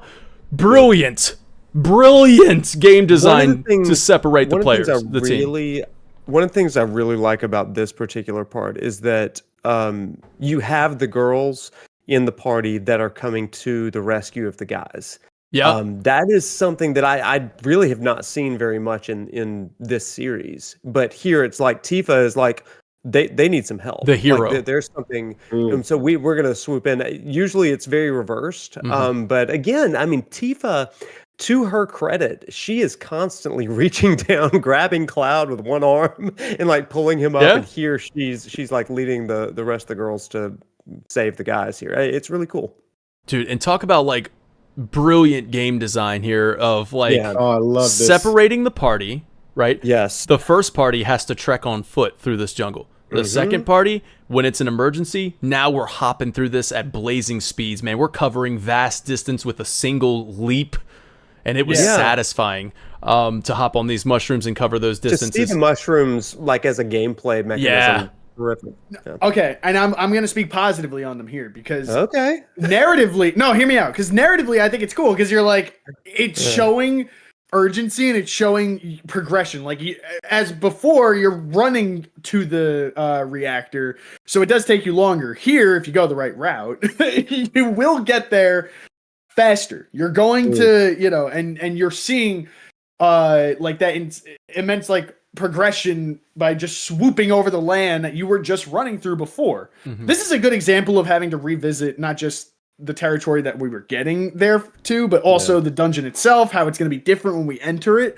But with the mushrooms here, I do like it. Now, in the wider world exploration, wasn't as big of a fan, but here I think they were done very well. Like, I think that it got the point across. Like, it made me feel that sense of urgency.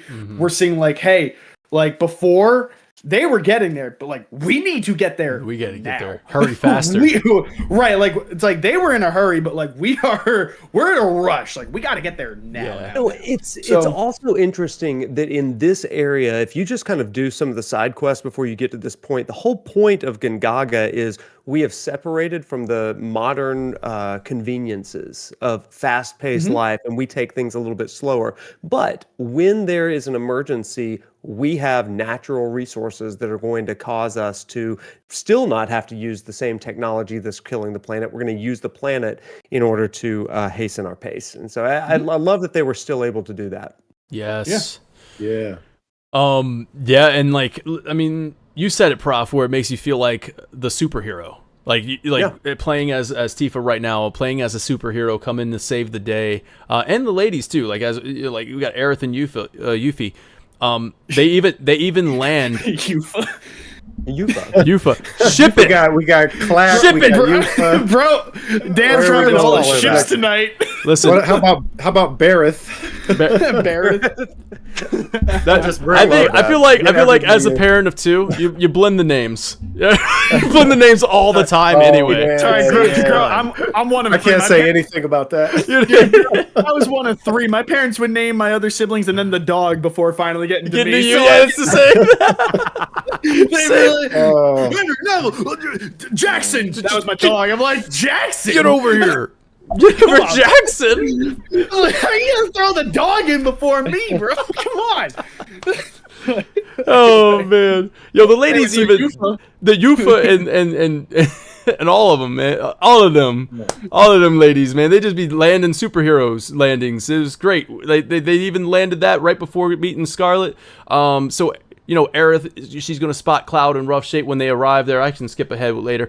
And then she's like, "Yo, Cloud!" And, oh my god! And like Tifa's like, "You pick on somebody like me." And then she's, okay, cool. So now we got Scarlet versus everybody else, right? Versus the ladies, and we have another boss fight. Surprised that this one wasn't at least one of our, favorites. It was really close for me. I feel like if it wasn't already an intermission, I might have been like, "Yo, that was tight." But Yeah. okay. Mission Really, just did kind of take away some of the spectacle. I Yeah. think. Mhm. Yeah. Oh wait, we Still a skipped great fight. way but- too far. No, yeah, it's awesome. Both of these boss fights kind of felt like that because I feel like you fight literally both of these bosses in the previous game in some form. So Yeah. So we got man. He said, "I appreciate you saying the name every time, every episode." I'm going to keep that trend going. All right. The Foreskin Stirs says, "Did y'all?" Yeah, Prof's face. I don't know. Hey. Are you familiar Hey. with our foreskin friend? yeah, You write in on the Yeah, survey. what I a want foreskin is. to. I want to Wait, oblige. Prof, are you the foreskin friend? Who's the foreskin? Whose foreskin is I'll this? never tell. Please stop.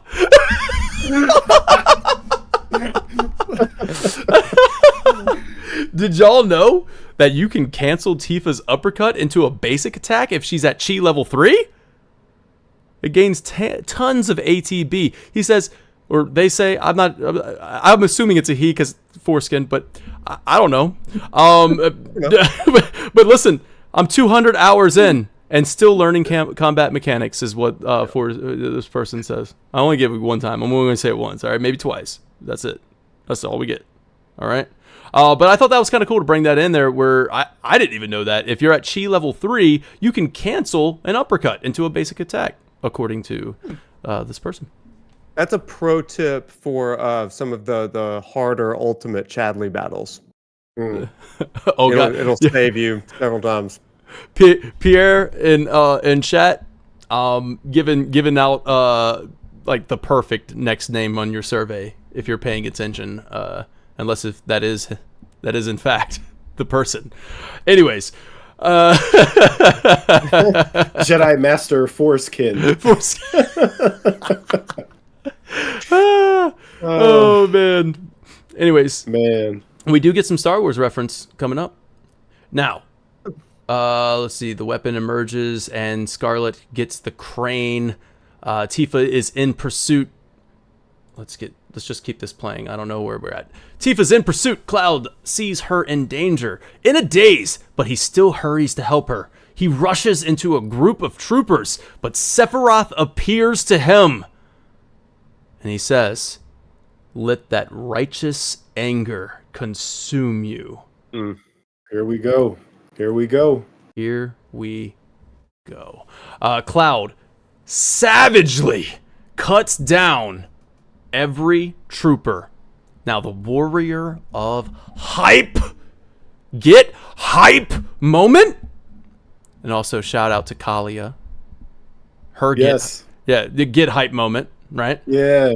So this is also mine, and I'm gonna steal it, but maybe it's a little different than yours. But casually tilts his head to the side to dodge a bullet and smiles. Yo. Yeah. What are we doing right now? This is the best birth 100% when Cloud snaps. Now, but it's the kill where he impales the trooper and just lets him just freaking suspends in the air. Just keeps him suspended for a moment with that sadistic smile on his face. And then the final kill when he comes over and just freaking boom! And the maximum amount of blood must be allowed in a teen-rated game. Just splashes on his face. So like half a pint? Yeah, just a squirt on his face. More or less. Squirt. Don't like the way I said that. Go ahead. Did anybody catch that? So before Cloud goes into this crazy mode, he gets into that Sephiroth stance with the sword, right? And then the stab where he's lifting the trooper, that's the Sephiroth move. He did it to Cloud in the OG. He did it in Advent Children. And then the last guy on the ground, what's that? Hell's Gate. That's did it to Mario? Yeah. Now, I don't know about you guys, but I always use the Buster Sword. Like, whenever I got a new weapon in the game, I would just use it to unlock the ability and then go back to the Buster Sword. So the thought of being impaled by this and then lifted and held with this, oh my this God. much blade through. Like, the Masamune, like, I don't know if I should just botch that one up. But anyway, so Ow. I'm imagining Sephiroth's sword being, not, like, trust me, that's painful as hell, but probably not too bad. But yeah, like... Probably not too bad. This is stupid in comparison. Not too bad. What are we talking about here? Here, like, I don't know, man. That seems pretty rough to me. Like, Brutal. If a choice between swords, like, listen, if you're gonna get impaled, how would you if we're gonna get impaled, yeah, like the thought of having like almost a foot of steel or whatever, like through my body, like as opposed to just one little, whatever. I need to run this level with that sword you get, I think in Nibelheim, with the it's the giant rock thing. I want to see this cutscene with that. Oh, brutal. I want to see it with nail bat. With a yes. The sheer force of sticking a blunt object through something. Oh, God. That's the worst one. That would be the worst one. Is getting nail bat. Agreed. Yeah. Oh God! All right, so we do get confirmation from something we had a little questions on in chapter 5. It's Sephiroth. It is definitely Sephiroth saying, "Don't let her fool you." Again, reiterating what he said on the cargo ship or the Shinra 8. Reiterating that, don't let her fool you. It's time, man. It's all been building up to this. What is Tifa's fate? And of course, if you know about anything about like the dev speaking in the Ultimania, this was actually going to be the final chapter of Rebirth of part 2. Mm-hmm. This was going to be it. Like they wanted you to think about Tifa rather than Aerith. Like they wanted you to dwell on her fate. So I'm very curious of what their original intentions were when exactly were they going to end it? Like when exactly were they going to keep us in disbelief? But that's just speculating on something that never happened. It's just interesting to note. But yes, we've been building up to this. Tifa shouts, "Cloud, stop! That's enough." Confirm. We already said that. Don't let her fool you. Cloud questions Tifa again. It's time. Look, he's getting that Genova. He's being Genova-righted. Every time you get that glitch, he's getting his memories are being rewritten. All right, so she comes in there to console him. He's questioning Tifa again. This time, even when she shows him the scar, Cloud is just not falling for it this time. Now he's going to attack. Now Tifa seems to dodge this attack by falling back and diving into the Mako pool below, but I feel like I'm not explaining it very well. Oh, you're not, Dan. You're failing, Dan. We'll I think we need to get in the proper. We need some live stream. First of all, we need some live stream ambiance. So let's get that. Let's get that cracking. All right. Let's get that correct. Let's get that cracking. We gotta get into character here, guys. We really gotta sell this. I mean, how are people gonna understand this moment if we don't like really sell it, right? No, I agree. I absolutely agree. Never mind the fact that I just have a pillow here, but so right. So you don't have a scar, Tifa. Actually, I do. It looks like a gray pillow. Liar! And then she falls back, and then oh, hold on, and then just jumping out, and then we got the little Tifa there. Oh, there's Tifa. The Tifa in the belly.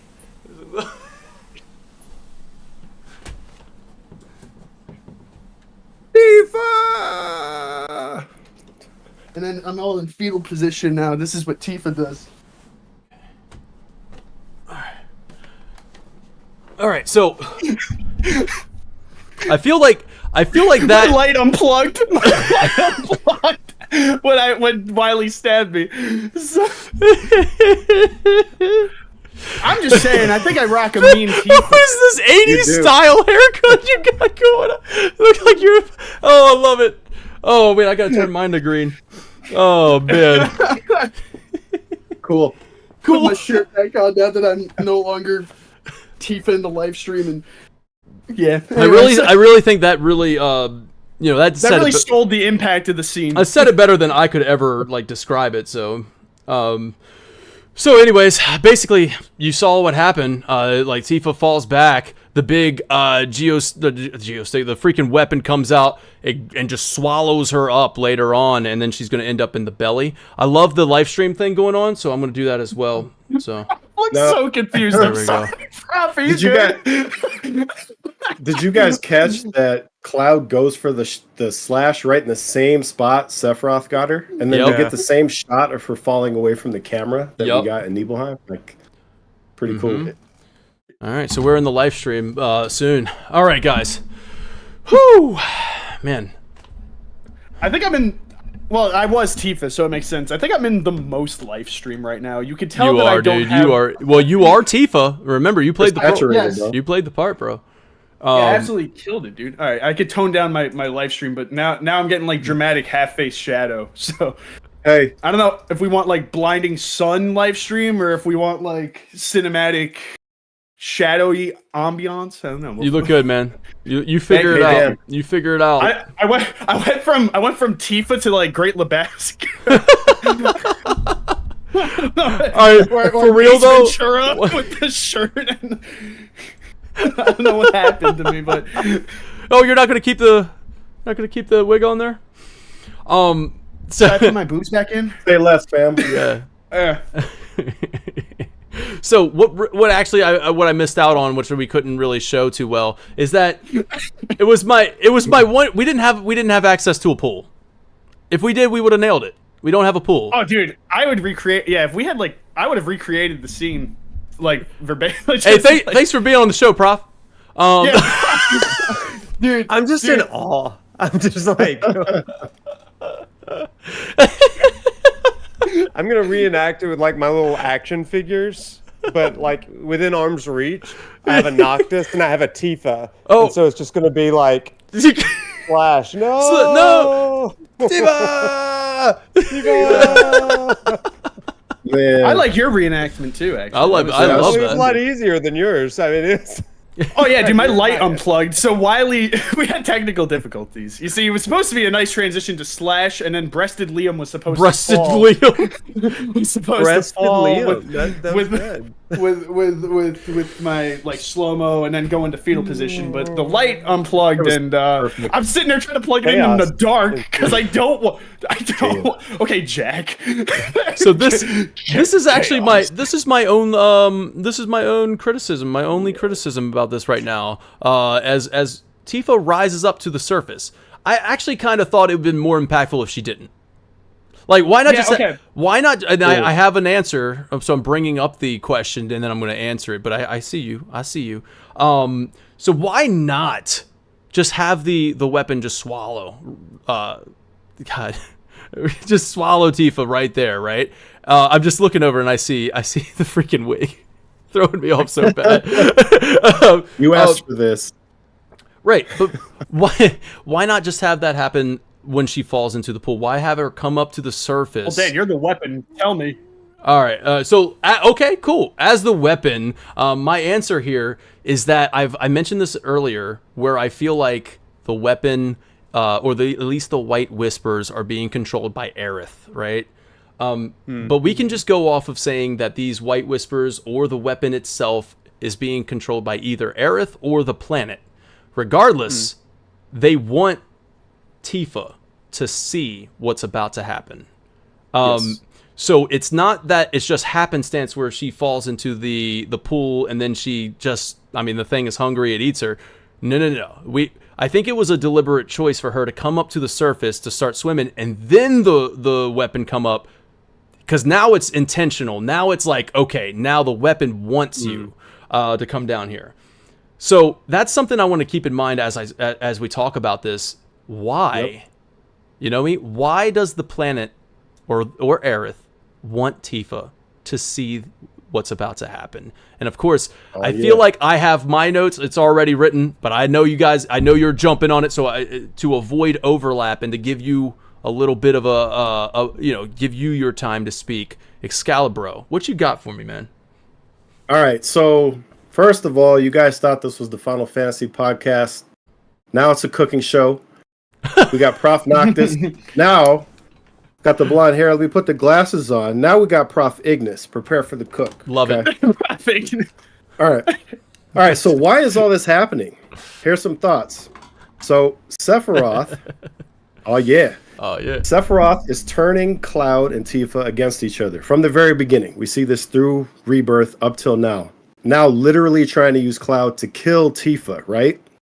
And or irreparably damage their relationship. So the reason is obvious. She's Cloud's ultimate savior, breaking Genova's and thus Sephiroth's hold over Cloud's mind.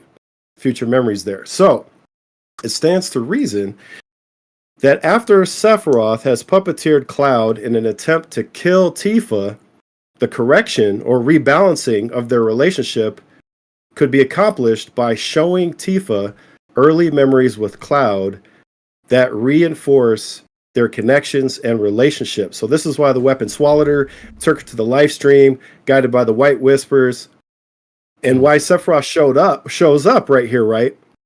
Through the Black Whispers to try to stop it. So the planet needs Tifa to trust Cloud and remain by his side no matter what Sephiroth pulls, so she can bring him back here later for a little baptism by Lifestream. So this is basically the balance is being tipped back and forth, and the planet is reacting. So exactly what you said, Dan.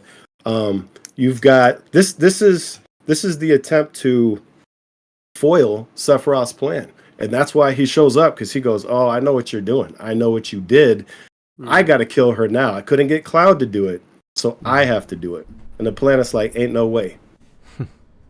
Yeah, and as you can see, like if we are going with Planet or Aerith, somebody in control of these White Whispers and this weapon, want Tifa to see what's about to happen for the reasons that Excalibro stated, but also we have a swarm of Black Whispers blocking the way, like blocking the way to the memory. So Sephiroth is actively trying to stop this from happening. I think Sephiroth's plan was for Cloud to actually kill Tifa here. Like he wanted, this was supposed to be Tifa dead. Yeah. But now Sephiroth has to act on his own, and we're going to see that in the live stream where Sephiroth has to take things into his own hands here. He's trying to stop this from happening. He knows how key and pivotal that Tifa is to this, as Excalibro said, so I don't really need to repeat that, but it's very interesting that these swarm of Black Whispers are here to stop the Tifa from seeing this, and you even have to kind of hold L2, R2 to push through to fight, and that's what Tifa says. Are the Whispers fighting? So again, we can bring back. I feel like On the Way to a Smile is like literally what's happening now. Not in like, I think Sephiroth is taking that concept that he did after the fact. Now he's just bringing it in, and we're doing it now. We got Lifestream Black versus Lifestream White happening as we speak. But now we have visual. Now we have something like physical to associate it with, the Whispers. And we can see them fighting. Otherwise, it'd be weird to just see some Lifestream strands just kind of, it'd be weird. So this is an interesting, because I have so many notes, but I feel like you've already said so many of it, so I don't really need to go through. No, you're good. I just knew that we would overlap. That's awesome. Good stuff. All right, let's keep on moving, because once we break past this wall of whispers...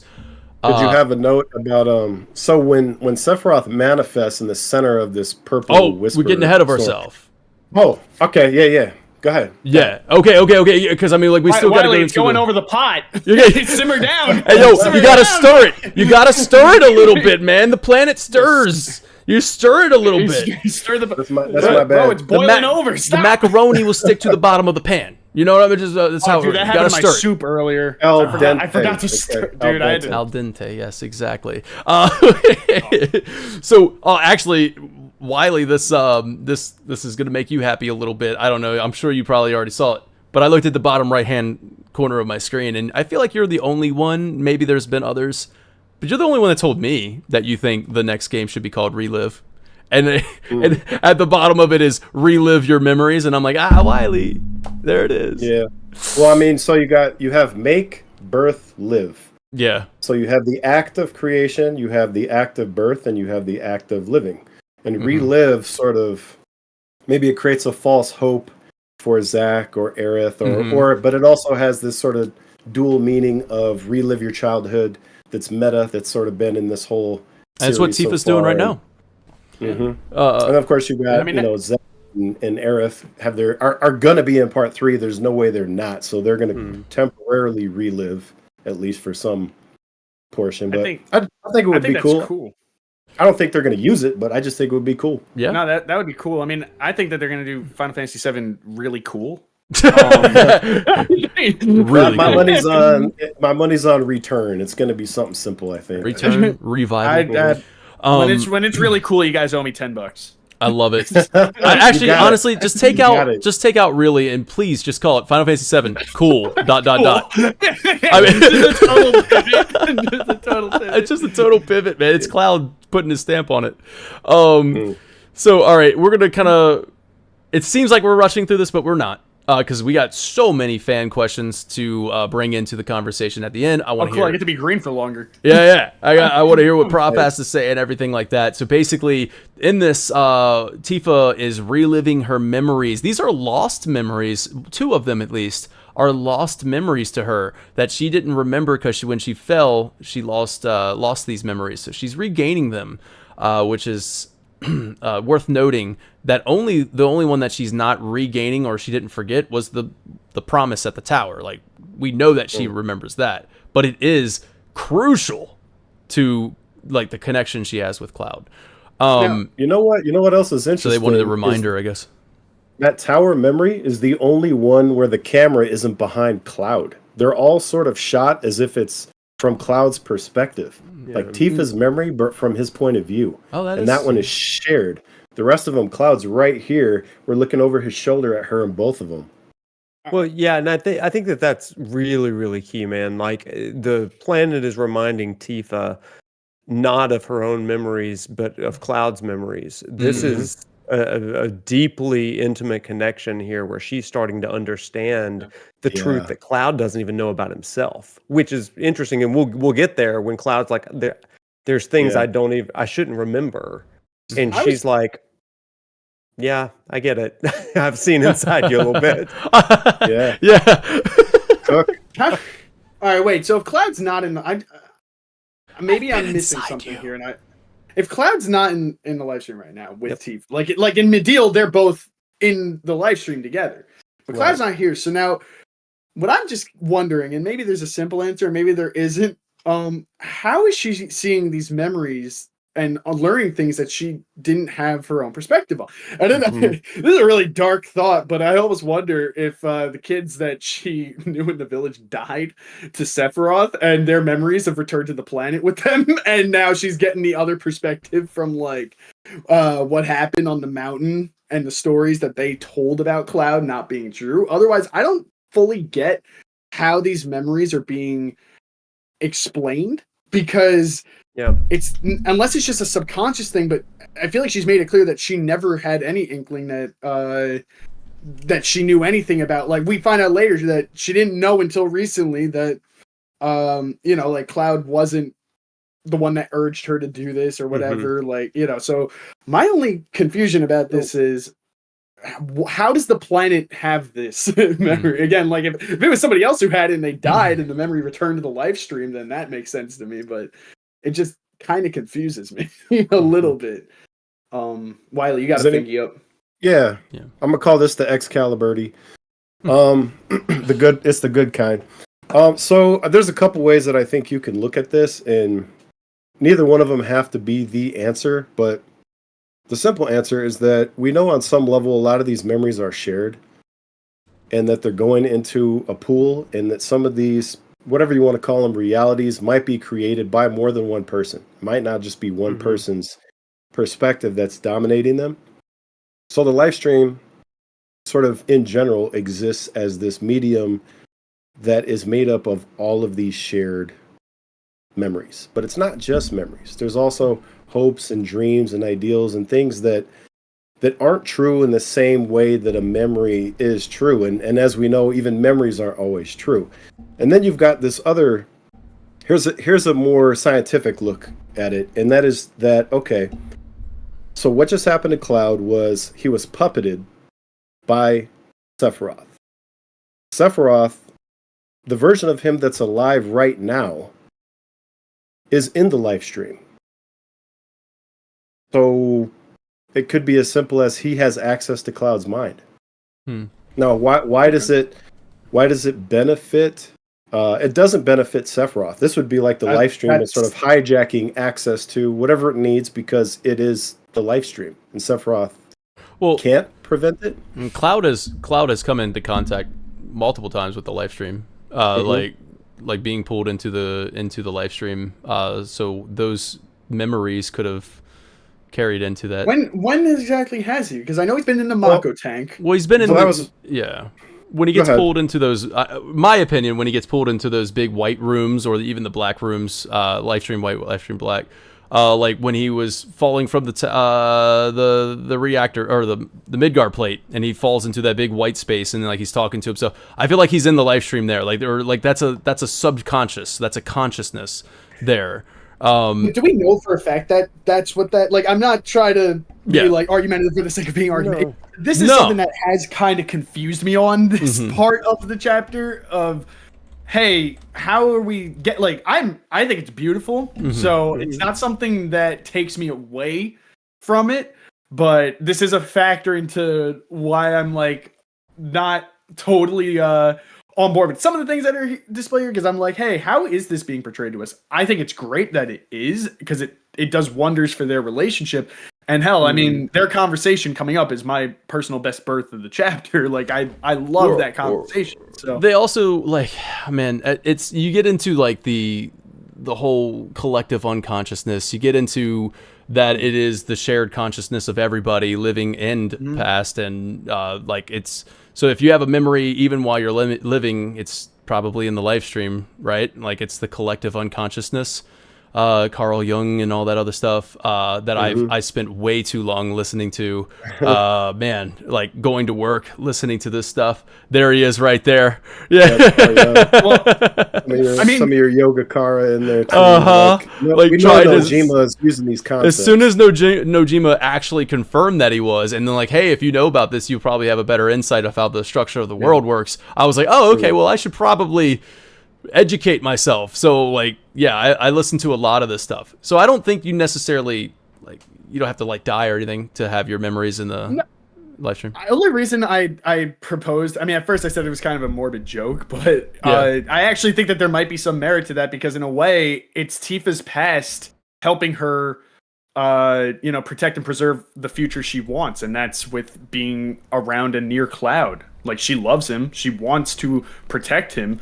So in a weird way, it's like if the people of Nibelheim, I'm not saying that this is a definitive answer, it's just a weird interpretation on my end, but it's like if the people of Nibelheim dying and their memories of this situation help produce something that Tifa can use to her benefit to protect somebody she cares about, I almost see that as and the planet helping her unlock that. Now, again, I don't think the game is displaying that in a way where I'm like, that's the definitive takeaway here. Yeah. But it is interesting that all three things here, of course, are from their childhood at Nibelheim. It's all childhood focus, and that's a connective through line for the two of them is the loss of their home. And that's what's really important here later in the conversation, because she really emphasizes how much Cloud means to her, and I think a big part of that is that he's the last piece of home she really has, as far as they need each other. I see. All right, I see. Prof looks like I he's got got Prof something to say. saying something. I got the Wily finger up. So let's I hear. want Prof to go first. There's two things that really help me understand this particular area, and so just it's gonna land. Okay, so just bear with me and lean in for a minute.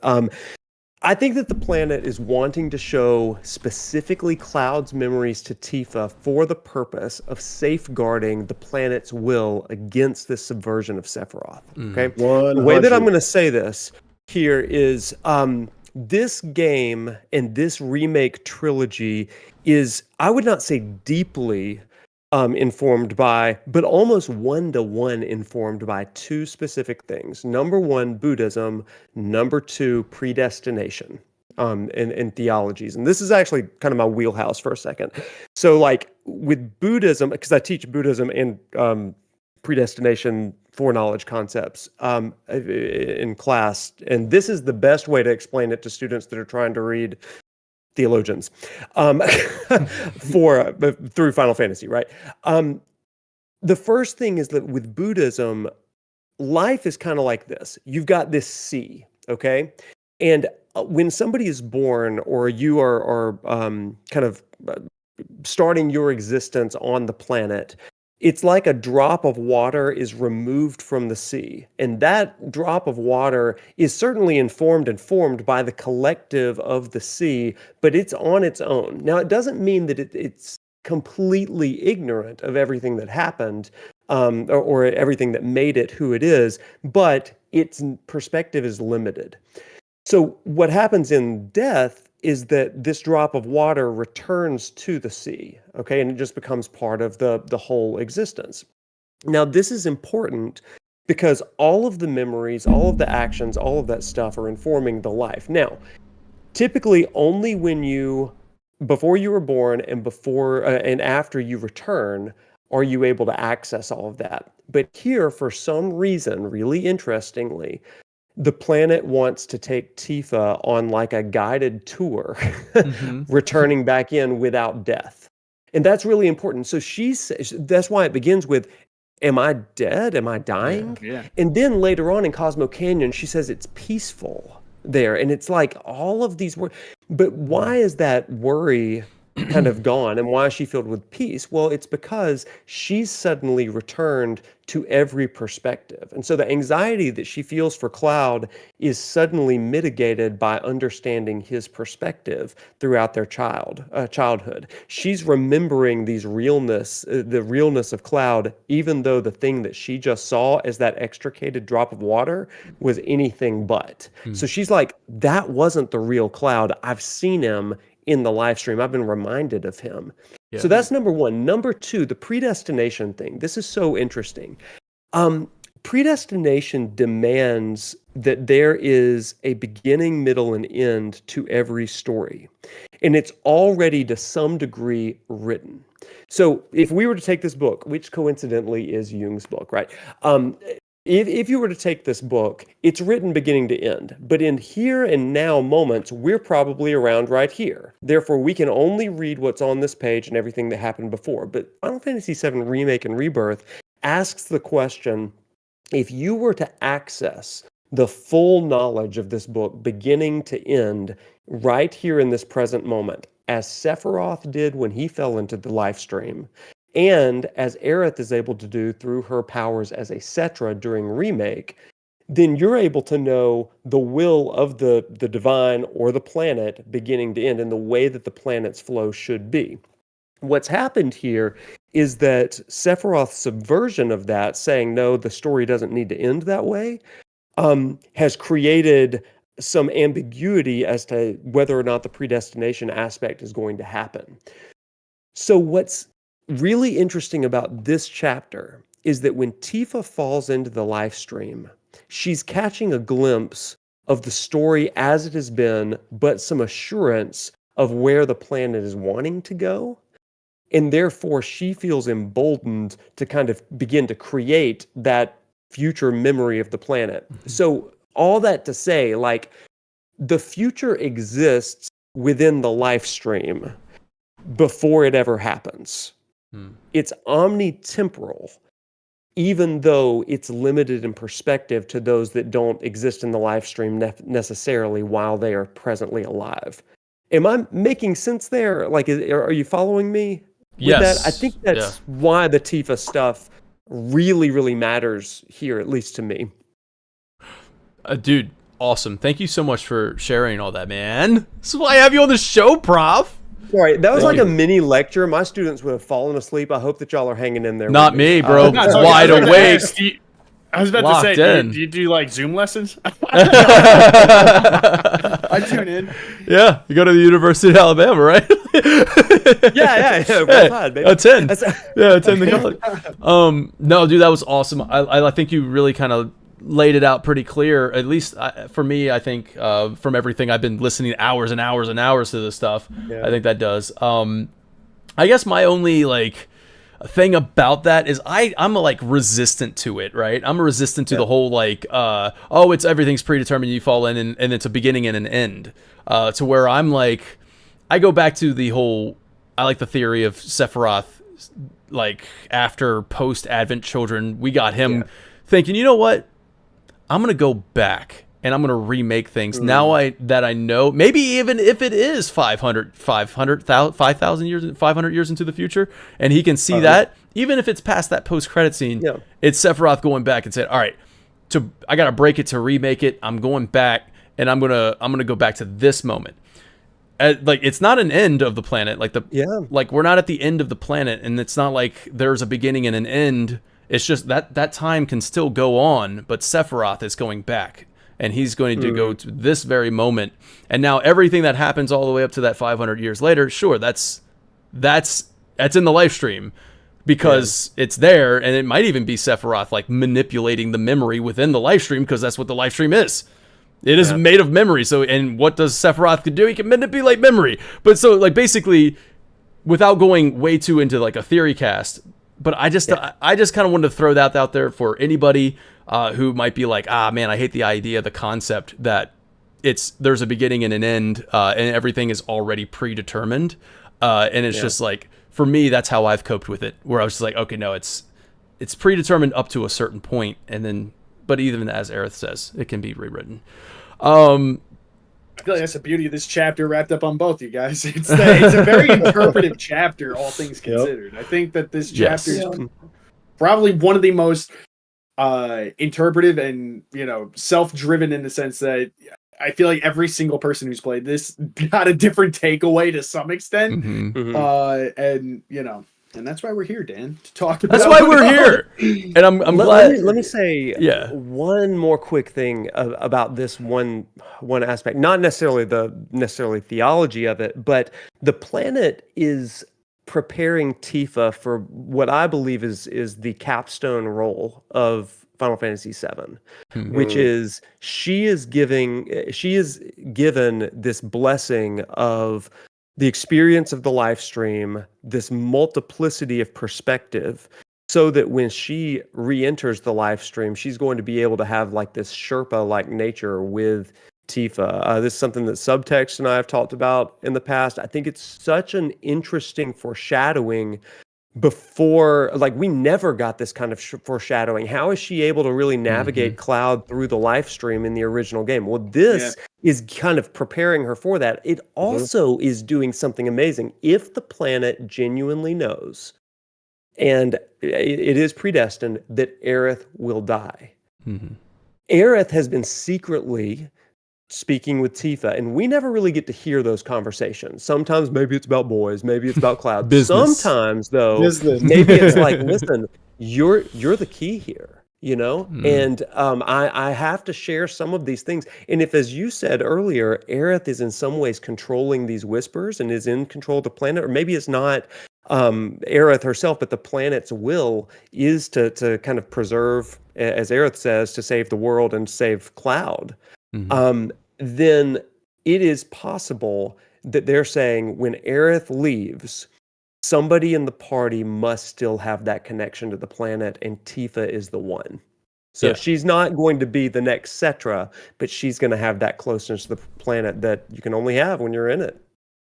Yeah. She's the anti-Sephiroth, for that matter. That's how he got the memories of the planet, from his falling into it. So the secret weapon of the planet, right, is to be swallowed by a weapon and turn Tifa into one. I mean, I think that's amazing. I got like a thing about the weapon, and where the weapon, everybody calls it a weapon. Everybody's assuming it's a weapon. We've never seen this thing before. Like, at least in the original game, none of the compilation. It's a brand new weapon. It's a little baby weapon.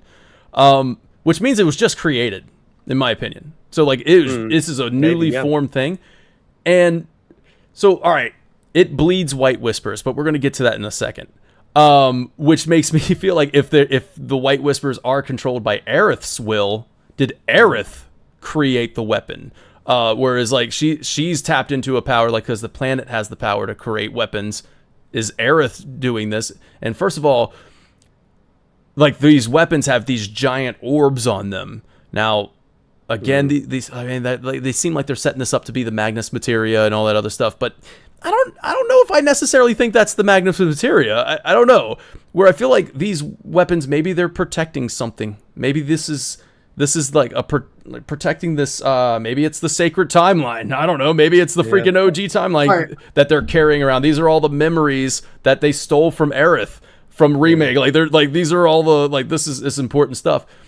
Well, I was just about to say real quick, the weapons are created when the planet's in distress, right? Like, they come forth they're awakened, right? They're awakened, yeah. So going off what you said, because you just said something interesting, like, you know, what if these were made or new? Because at the very least, they're young. We can tell that way. And now I'm wondering, combine that with what Nanaki said earlier about the whispers being present because of a new fate. Perhaps there's a new threat to the you know, it's because fate's changing, so now there's a threat of a different kind. Yes. And that's what this whole chapter is kind of built up to at this point. It's like, things just happen differently. Like, if Cloud was a mere few inches closer to killing Tifa there, everything would have been all out of sorts. You know what I mean? Like, the entire fate of the planet. So, in a way, we know that the party's integral to the fate of the planet, so perhaps the weapon that we're seeing here might be developed because of the planet distress, or it's picking up on a new distress signal, so to speak. So now a new weapon must come forth to preserve and protect what's going on there. I don't know. Absolutely. That's what my interpretation based off what Dan just said, but Wiley, what you got? So Black Sheep said something that goes with a note that I have here. So let me just make sure it was a Black Sheep. In the chat here, what do we got?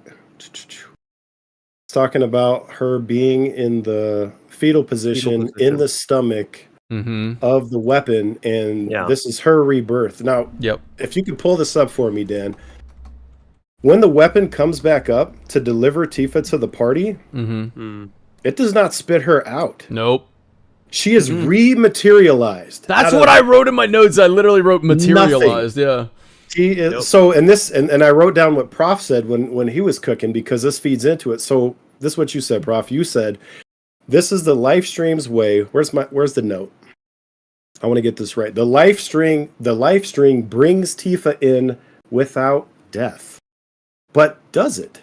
Yeah. Because when it spits her back out, it's building her. It's not just spitting out what was in her stomach. She just is materializing. Rematerialize. Yeah, and that's like Sephiroth be down there going like, "Yo, what? Like we can do that?" So Why haven't I done that? there's something going on here for sure. Like, I'm not gonna, I have thoughts, but I don't have opinions. I don't have anything definitive for you. I'm just making observations. Yeah, I have that very literally, and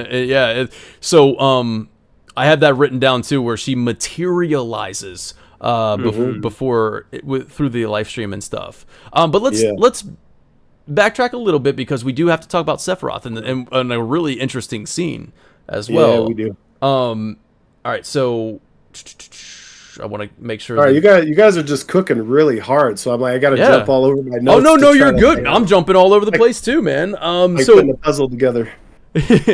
So, all right, so connecting these memories, we get the idea that Tifa is seeing these particular memories because she needs to know that Cloud is a hero. This is all that Excalibur had already said. So let me, moving on to the... All right, moving on. After we see what we need to see there, okay, good. I think the weapon is trying to bring her back to the surface right now. You've already seen what you need to see. The weapon wants to bring her back. But now, once again, there's a swarm of black whispers and blocking the way out, blocking the way. Sephiroth has failed to have Cloud kill Tifa. Sephiroth has failed to stop this weapon from seeing the memories that she needs to see, and now Sephiroth says, well, all right, now it's time. Now I have to show up. I gotta come in and make this happen. Now, another little, an interesting thing, when he appears, there is a glow right here at the heart, the soul, the core, the nucleus of Sephiroth, right there. So this is the core consciousness of Sephiroth forming within the live stream, right? This is the Sephiroth. You even get that purple Sauron eye that it's the end of a remake where he collapses all the whispers. It's the same imagery. That's right. So this is definitely that dude showing up right now. It's no other version of Sephiroth. This is that one. Yep. Yeah. And there he comes right there. All right, so she sees Sephiroth. Now, Sephiroth readies his weapon to attack. Let me see. I want to see if I make anything. Yep, I already said radiating off of him. Yeah, look at Sephiroth attacks at such a swift speed. I mean, he covers the distance here. And there's that move that Cloud literally did earlier, where he readies the weapon like that. Sephiroth goes in there, nearly hits Tifa. This is definitely his target. Tifa is the target. I mean, he is going for it. He misses Tifa. I mean, it's a tough target. You probably couldn't even see her in there anyway, but very closely, almost gets her. He jumps away. He comes back around, and now he's going to get this freaking weapon. If I can kill the weapon will be unable to bring her back. I've already freaking poked a hole in the bubble. The water's filling the bubble now. She's going to drown. If I can just get this freaking weapon to die before they can reach the surface. Of course, Sephiroth is not going to succeed here, but he's trying everything he can do in the live stream right now. Now, Tifa, this is an important moment as well. Tifa starts to hear the voice of Zangan. And we got so many questions from the survey that we're going to bring in just a moment. Yeah. Tifa hears the voices. Let me get this whole thing, because I want to make sure I read my notes, because I thought this was really, really cool. Tifa floats within the orb unconscious. Zangan's voice is heard. The screen fills with white. Again, this is why I keep bringing it up. She's entering a consciousness, subconsciousness, unconsciousness, whatever. It's within the live stream, I think. That's why whenever the screen turns white, I think this is the live stream. Live stream white. We've seen it many times with Cloud. Let's see. So Zangan approaches. You'll make it, but not if you give up. You have to fight it. You have to want it, you have to fight for it as hard as you can. Then Dr. Sheeran shows up. You can't die here. Too many people still depend on you.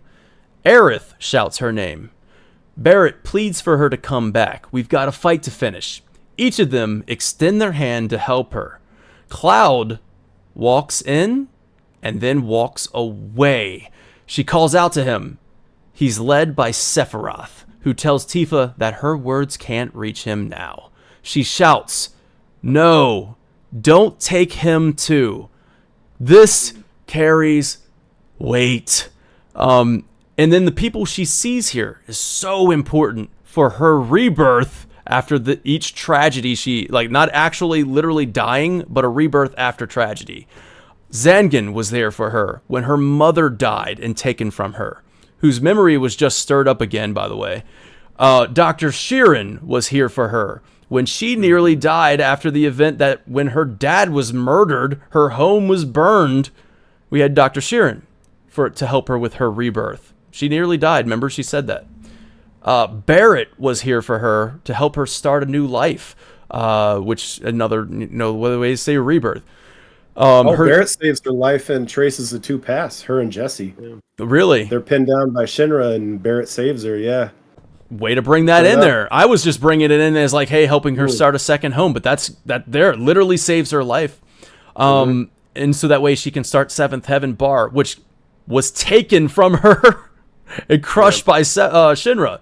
Aerith is probably the most true friend she's ever had, because we remember Tifa talking about how the boys were just, they grew up and only wanted one thing from her, and she didn't really ever have true friends, and now she has Aerith, which hasn't been taken from her. Oh, and then yikes! And then we see Cloud, who's now her childhood friend who needs help and is being taken from her. God, bro, like just Tifa, like man. I'm so interested in her story in part 3. Now there is so much to talk about with this live stream, so much to dive into. I have questions from the survey, and I like to read a developer Square Enix. This is from the official Square Enix blog. There's a scuffle between Cloud and Tifa, and she falls into the live stream. We then get to see more of her inner world. They say world there. It was meant to link to the next area of Cosmo Canyon. It's subtly setting up the scene where the characters are all around the campfire and they're talking about their pasts, where they grew up, their worries and fears. So this is makes Tifa and her emotions that she shares at Cosmo Canyon that much deeper. Cloud is obviously being influenced by Sephiroth, and he starts acting oddly and does strange things. But one of the ways we grounded him in these scenes is to have Tifa close by. She's there to ground him. As she says, he saved her before. We're getting to that in a minute. Now she offers to save him. At the same time, she's got her own worries, so Cloud may be supporting her in a similar way. Dragoon King said that earlier. There's quite an interesting dynamic between the two of them. Now, to just kind of keep this conversation rolling, I'm just going to bring in some survey questions, and you guys can kind of answer them. At Shinra, oh wait, no, this is a quote from at Shinra Arc. Sorry. So Shinra Archaeology on Twitter does amazing translations of the Ultimania. You can usually find what you're looking for there. At Gongaga, Aerith voices, this is going to answer a question that a lot of people had in the survey. So I can't list all of you, but if you had this question, Aerith voices, "I'm glad" to Tifa. It's just that simple, guys. That's all she says is "I'm glad." Nojima says he's always wanted to have a character deliver a line with only their lips moving, and even proposed the idea with several games in the past, but they always had to use subtitles in case people thought it was a bug, and guess what? People thought it was a bug. So, there's no winning. There's no winning with that one. But anyway, she just says "I'm glad." So there's nothing to dissect there. Now, Complex, I'll just bring them in one at a time, I guess. Let's see. I don't know if I order these in any particular order. Complex says, what impact will Tifa have experiencing the live stream here have on the rest of the story? Like, you know what I mean? I feel like we kind of answered this question. We talked about that a little Well, bit. yeah, we were talking about like, hey, this is kind of the planet reacting in order to keep things in all actuality. Things are kind of go the same way that they're supposed to go. This If is anything, something... it's just going to... Oh, sorry, Proc. You go. No, go ahead, Lee. No, I was just going to say, mine's pretty simple to the point. If anything, it goes on what we discussed earlier. I think, Prof, you actually said it. It's going to...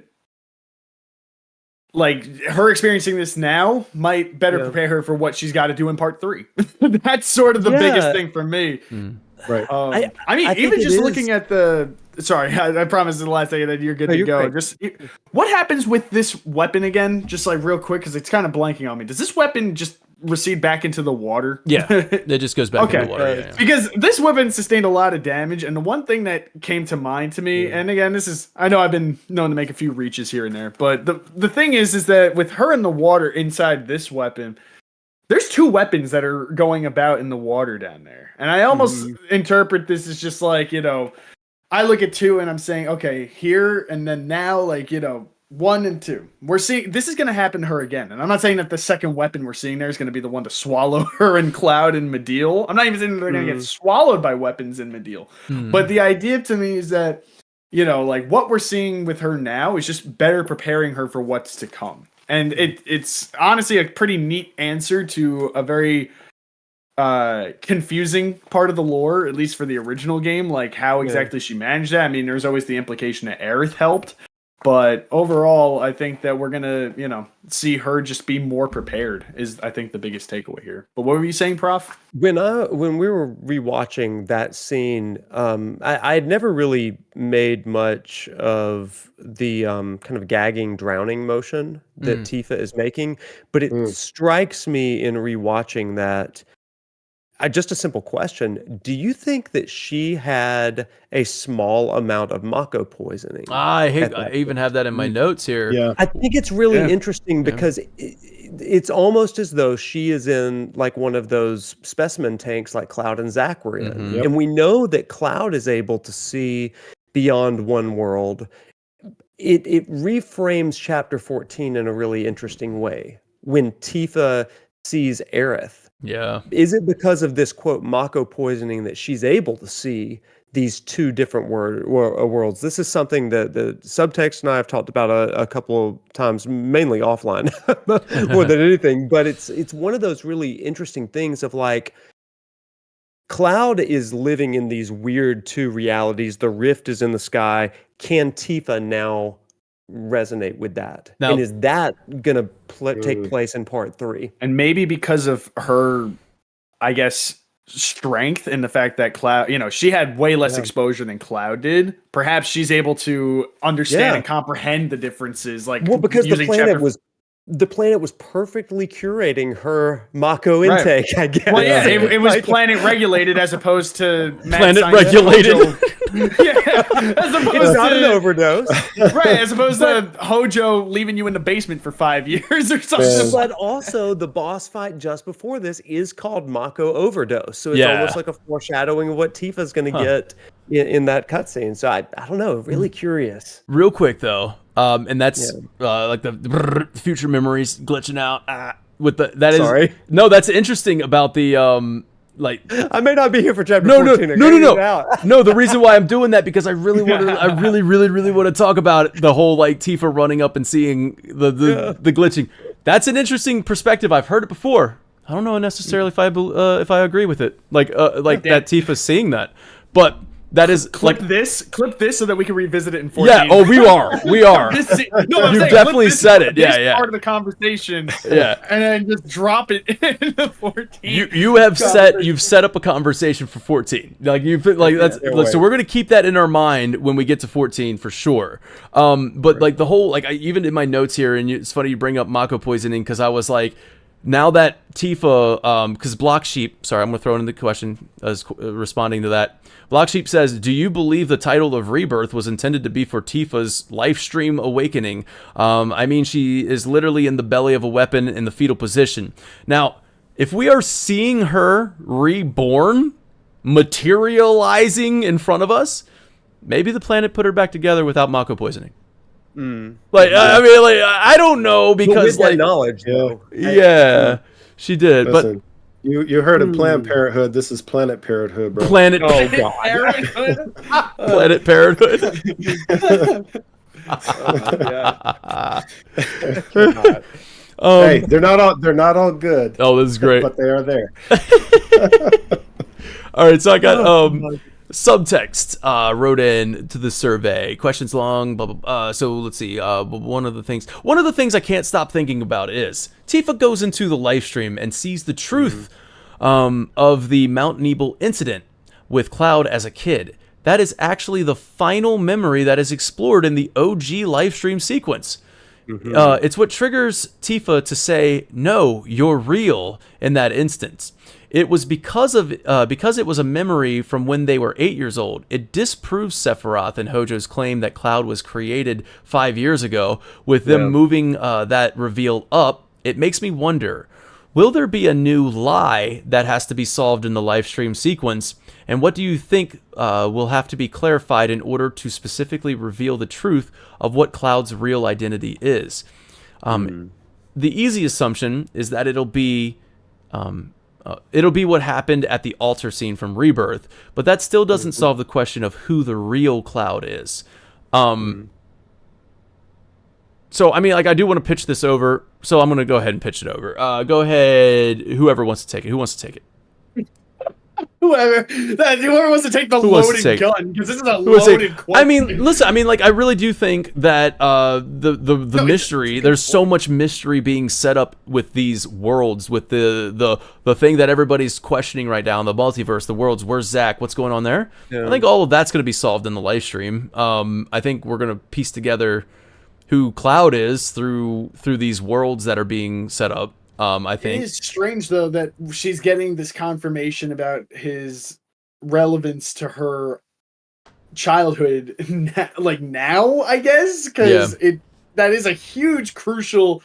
That is subtext. That's like the defining, to me. That's the defining moment. I mean, that, and of course, proving that he was there at Nibelheim, which is still going to be resolved. But like, I don't know. I don't know if something else needs to be set up, if that can carry enough weight on its own, because that's still a huge, confusing part of the puzzle here. It's like, how does he know all these things that he shouldn't know? I don't necessarily know if, like, this changes much. Like, I don't know. I keep looking back at it, and I think the planet or Aerith or whoever course corrected, like Sephiroth's plan to have Cloud snap and kill Tifa. I think the planet was successful in bringing Tifa in, showing her now, bringing that forward, so that way Tifa doesn't. I mean, he just tried to kill her. Can you imagine if Tifa falls into the Mako pool after Cloud tries to kill her, and then she swims to shore, no weapon swallows her up, and then like she just comes back there and she's just like, oh, this dude's I'm done with this guy. I'm done. The conversation that's about to happen wouldn't happen. Right. Like, it wouldn't happen in the same way. The conversation goes the other direction because of this. You know, the other I mean, they almost have a whole moment because of her experience in the live stream. You take that out, everything changes for the rest of this chapter. And so I don't think it really matters. Like, when they fall into the live stream and they piece back together Cloud, I think I feel like it can go just the way it did in the original game, and there's not much that has to change. But what needs to be answered to answer like subtext question, what's the mystery or whatever the specifically needs to be revealed, is that, well, there's rifts in the sky now. There's multiple worlds. There's all the Cloud can literally peer through the looking glass, so to speak, and see multiple, like, which is reality, what is fact, what is fiction, blah blah blah. This is going back to that idea of predestination. A lot of people struggle with this idea of free will versus predestination. I think this is a really important analogy because When you're thinking about something that is predestined or predetermined, you usually think in a linear fashion, like a linear game. But if you add free will into it, it becomes less point A to point B and more less linear and more like a basketball tournament bracket. We just got out of March Madness. I'll never say this again, go Gators, but I won my bracket pool. Anyway, you get all of these offshoots, right? And the way that you get around a predetermined fate with free will is that the divine, in this case, the planet, sees every amalgamation and algorithm of what could be depending on certain decisions. So, if you've read, there was a book called Dark Matter. It was adapted into an Apple TV show. Phenomenal book, and TV show. It will help you better understand this game and what the multiple worlds are doing. I think if you watch it, because it says there is a version of you that chose different paths. And what if you could transcend this quote dimension or this world to encounter that? There's another version of Prof in another world who doesn't work at the University of Alabama, maybe, God forbid, works at the University of Auburn. And if that were the case, like, what would happen if I interacted with that world? So typically, we think that time is linear because we're just living this one life. But if it is multiversal, and there were a myriad opportunities, what would happen if we were to peer beyond the looking glass and actually be able to interact with it in the same way that Cloud is able to do? Well, then there's multiple clouds. And so this is where I think that subtext may be really cooking up a really good question. Because if all of these versions in every different world has a cloud, right? Which one is the one that is the truest cloud? Something from the original game that really strikes me is in the Lifestream sequence, you have 4 or 5 clouds that are just sitting around this Lifestream stage, with one giant cloud having a breakdown in the sky. And then at the end, they all kind of merge and you're able to see this. Now, I've always thought of that as multiple aspects of Cloud's personality, but what if these are all of the different iterations of Cloud based on these different worlds? And Tifa, instead of just going through another Lifestream sequence like Chapter 9, they're actually kind of traversing into all of these different possibilities. And she's finding the real Cloud in each one of them and synchronizing it in that sort of way. And so it really does kind of become this, what was the illusionary world that Cloud built up in his mind, or the what if possibilities if the Lifestream is hopes and dreams but not reality? What becomes the dispeller of those things? And I think that's part of where Tifa is like, oh, that was just a hope of yours. You weren't a soldier. That was just Zack. You imprinted on him in some ways. Or and you kind of get this with Chapter 14 with some of Aerith's hopes and memories. I think it's really interesting stuff to think about, but I'm not convinced that that's what it is, but I think it is a way of maybe thinking about it. Like that. Lionheart says a few questions, actually. Let's see which one you got. What do you think? Oh, we already talked about the. What do you think the white and black whispers are doing in the Lifestream? Is that Sephiroth the one trap? Yep, we already done that. What do you think, Aerith? Oh, we already answered that too. Okay. Well, what's the question that we answered? I'm just curious. What do you think Aerith said when she whispered to Tifa? Yeah, okay. We already got that one. I'm glad. Shredley Medleys. In Chapter 9's Lifestream sequence with Tifa, we get an early glimpse of the major Lifestream event that happens in Medial with Cloud and Tifa. Freecam exploration also revealed places like Seventh Heaven and Stargazer Heights. Gosh, a lot of impact. What do you think this is going to impact Part 3? So we kind of already answered a lot of these questions. Let's see, with Tifa being exposed to the Lifestream early, it's hard to know. We've already read that. Okay. Yeah, a lot of this was basically the implications of what this could do for Part 3 and the Lifestream sequence that's going to happen in Part 3. Such a important moment. Yeah, and I think we've kind of covered this pretty well. All right, so we can keep on rolling here. Unless if chat, you guys have any if you guys have any questions as well, since you're in the moment, let me know. Wait, Prof, You saying sorry for all the lectures, bro? Listen, No! usually people have to be tested on this and they get something at the end of it, but like I'm like, oh my gosh, I'm like going off into Dude, class mode. Sorry about I'm that. glad that you're here, bro. I love your perspective on this. Thank you. I'm glad that you're here. Thank you for that. Yeah, for sure, bro. Yeah, I may have left you a comment too. I may be biased. I love it. I have some slightly biased here. So Cloud runs up to get Tifa here, like, oh man, I really messed up, man. My bad. I didn't mean to do that. So the weapon goes back into the Mako pool. It's all beat up, but it's fine. Yuffie's upset about the materia going away, but okay, whatever. She says good luck down there. Now, back at Cisne's place. Man, I love this scene. The party paces outside the room with Tifa and Cloud inside the room. Tifa wakes up, and before Cloud can go get the others, Tifa talks to him about about Mount Nebel. Well, That would have been amazing. Holy shit, bro! The future memories are fried. Hey. Why did you access that? What? I fell in the live stream. How do you think that's going to impact the next part of this? Like when we get to the deal, this is crazy, Cloud. Cloud, wake up! We're in a video game. Cloud, Wow, this is crazy. Cloud, we're in one of the most popular video games of all time. Cloud, I need you to wake up now. I've seen everything. My eyes are open. I've seen everything. Tifa, I know what the third game's gonna be called. It's Medieval. It's Medieval. Obviously. Oh man. Tifa, so like one little like visual thing here I thought was kind of cool. That Tifa isn't wearing any gloves. I don't know. I just kind of picked up on that to be like it's intentional by the devs to show like vulnerability in this situation. Not wearing any gloves. I mean, they could have very well kept it on. You know what I mean? Now Tifa did not know about Emilio and the other boys leaving her alone on the mountain. The others had told her that Cloud egged her on, but now she knows the truth. Cloud stayed when everyone else ran, when she needed him the most, and if that's not a hero, then I don't know what is.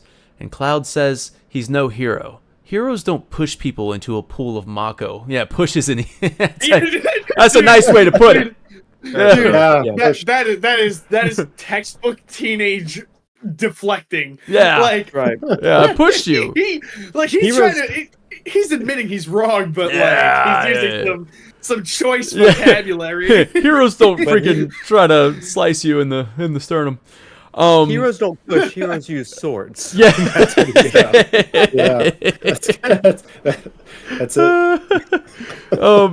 But I felt like this was like interesting also because Tifa is basically telling Cloud everything that he wants to hear, right? Like everything that he should want to hear. Like she's saying you're a hero, which is, and Cloud is like, no, man. And then he says, so Cloud is finally going to open up to Tifa here. He's finally going to tell her what's going on. It's like there's different people living in him, and he knows things he has no right knowing, and remembers things that he like he doesn't remember things that he should. And then Tifa sits up, intrigued. Go on. Like finally you're opening up. And Cloud wonders, he continues, he wonders if his cells are degrading like soldiers. And Tifa stands up, holds his hand, and says, that's not going to happen. You saved me before, now it's my turn. Man. You know, Beautiful moment, Yeah. and my best birth for like this was this conversation. I still think it's kind of crazy work that like the dude almost kills her, and then she responds with like the live falling for stream more and the and weapon caring for him. swallowing her up was what Yeah. she needed, No, man. Oh, I get it. It's just, crazy. Yeah. It is just funny because if you look at this chapter at the surface level, it's like, oh yeah, he almost kills her, and then she's like, oh, I'm here for you. Oh yeah, I'm here for you. And then like, wow, Cloud, bro, she's a real one, man. No, it's a beautiful moment. It really is a beautiful moment. To that point, though, I mean, I think that if she did not have the live stream moment and she just swam right back out, she probably would have been very wary of Cloud. But again, that perspective, she probably would have left. I think she probably would have left. And I don't think there's any reason for her to stay. Like genuinely, at that point, if not for the mission, there'd be some serious intergroup conflict. I mean, we glossed over it, which I'm surprised. Like Barrett slapping Cloud. Right. To me, if that wouldn't have been a slap, that would have been like exile. Well, to that point, Lee, I'm not sure that Barrett or any of the others saw Cloud exactly do that. So their view was obstructed. If you kind of look into those cutscenes a little bit, and so they know that he's out of it, and I think that that's more of a wake up slap than a scolding slap. Yeah, you were there when she fell in, and you didn't do anything about it. Maybe like he didn't see, they didn't see him actually attack her, but he was there, and she fell. He was there, but he was out of his mind, and then like he needs him to like get it together. Come on, because Tifa needs you. But after Tifa in this conversation, it at first struck me that this is a really dangerous and vulnerable situation for Tifa. And what is this game where the lead up to the release of the game was all about friends supporting friends and mental health and all that kind of stuff? What is this saying for people that are in danger? And so I think one of the things that is being said here from like a very different meta level is that when you are dealing with somebody who is having a breakdown, you are not always talking to the person, but you're talking to the disease or the ailment. And so the perspective taking of the live stream is like, that's not the real Cloud. I'm talking to the real Cloud right now, and I'm going to listen and lean in. And I think that's where the breakdown for her comes in. I think that's why she's so closed off at the ending of this game. Again, clip this part for chapter 14 because she's like, the real Cloud may be dead. It's not Aerith that is dead. It is Cloud that is dead. The Cloud that I've always known, and I'm not going to speak a word. If you notice, she doesn't say a single word to Cloud or anyone after the death of Aerith all the way to the credits. So that's my take on it. Yeah. Interesting. Yeah, things definitely would have been different for sure if that weapon didn't swallow her up and show her what she needed to see. And this moment is, like you said, we're like a lot of people were saying, like we're moving things up. We're moving things up pretty soon. So like it is subtext. You're onto something there. What is the big live stream thing? Because we're already getting a lot of these answers in Remake and Rebirth. Future memories would tell me that Cloud even remembers Zack, right? At some point, remembers him and like remembers being a trooper, at least at the Nibelheim Inn. But anyways, so back to this. I just love this scene. I think it's the best birth that I got here. No, best rebirth. Nope. I didn't put this as my best birth, bro. I got Cloud snapping and attacking Tifa. Anyways, I like this. Wow, we're scene. at polar opposites. What a polar opposite here, aren't we? Aren't we, friend? You know, I love this scene a lot, man. It's the slow moment. It's the calm moments that, like that Barrett was robbed of last chapter. That's why this scene is so impactful, because they slow it down and let this moment breathe. And this moment is super impactful because it breathes. You don't step outside of this and then go into a boss fight. You step outside and you can literally Palmer in a tank Ceratops? I was about it to wouldn't say. work, Prof. It wouldn't work. The same thought. It would not work. It would not work, Prof. I don't want to see it. What do you mean? You don't want Cloud to wake up? You don't throw a fit. Somebody needs a spanky. Perfection. Oh God. Absolute cinema. Absolute cinema. Dude. Man. No, like everything. A lot of what this chapter did is great narratively. Like it really is, and it culminates to this scene. And I think this is like the payoff. I think the only gripe I have negative, which is like kind of a weird thing, is, and we glossed over it, is right when she emerges or when the weapon emerges, and we see the gang just sort of standing up there looking in the water. I'm like, this is a very composed group of people for a group of people who just saw somebody get swallowed by a giant beast. In my mind, if I were them, I'd be like, "There's no way she's living that." This is where I asked the question of like, all right, well, if this was the original intent for this game to end at this part, obviously, I'm sure that the scenario was adjusted and everything like that. But I'm wondering if this was the concept. I'm wondering, like, how long would they have let us think that? Yeah, what was going? Would they didn't let you think it at all. Would they have had the weapon come up and swallow her and roll credits?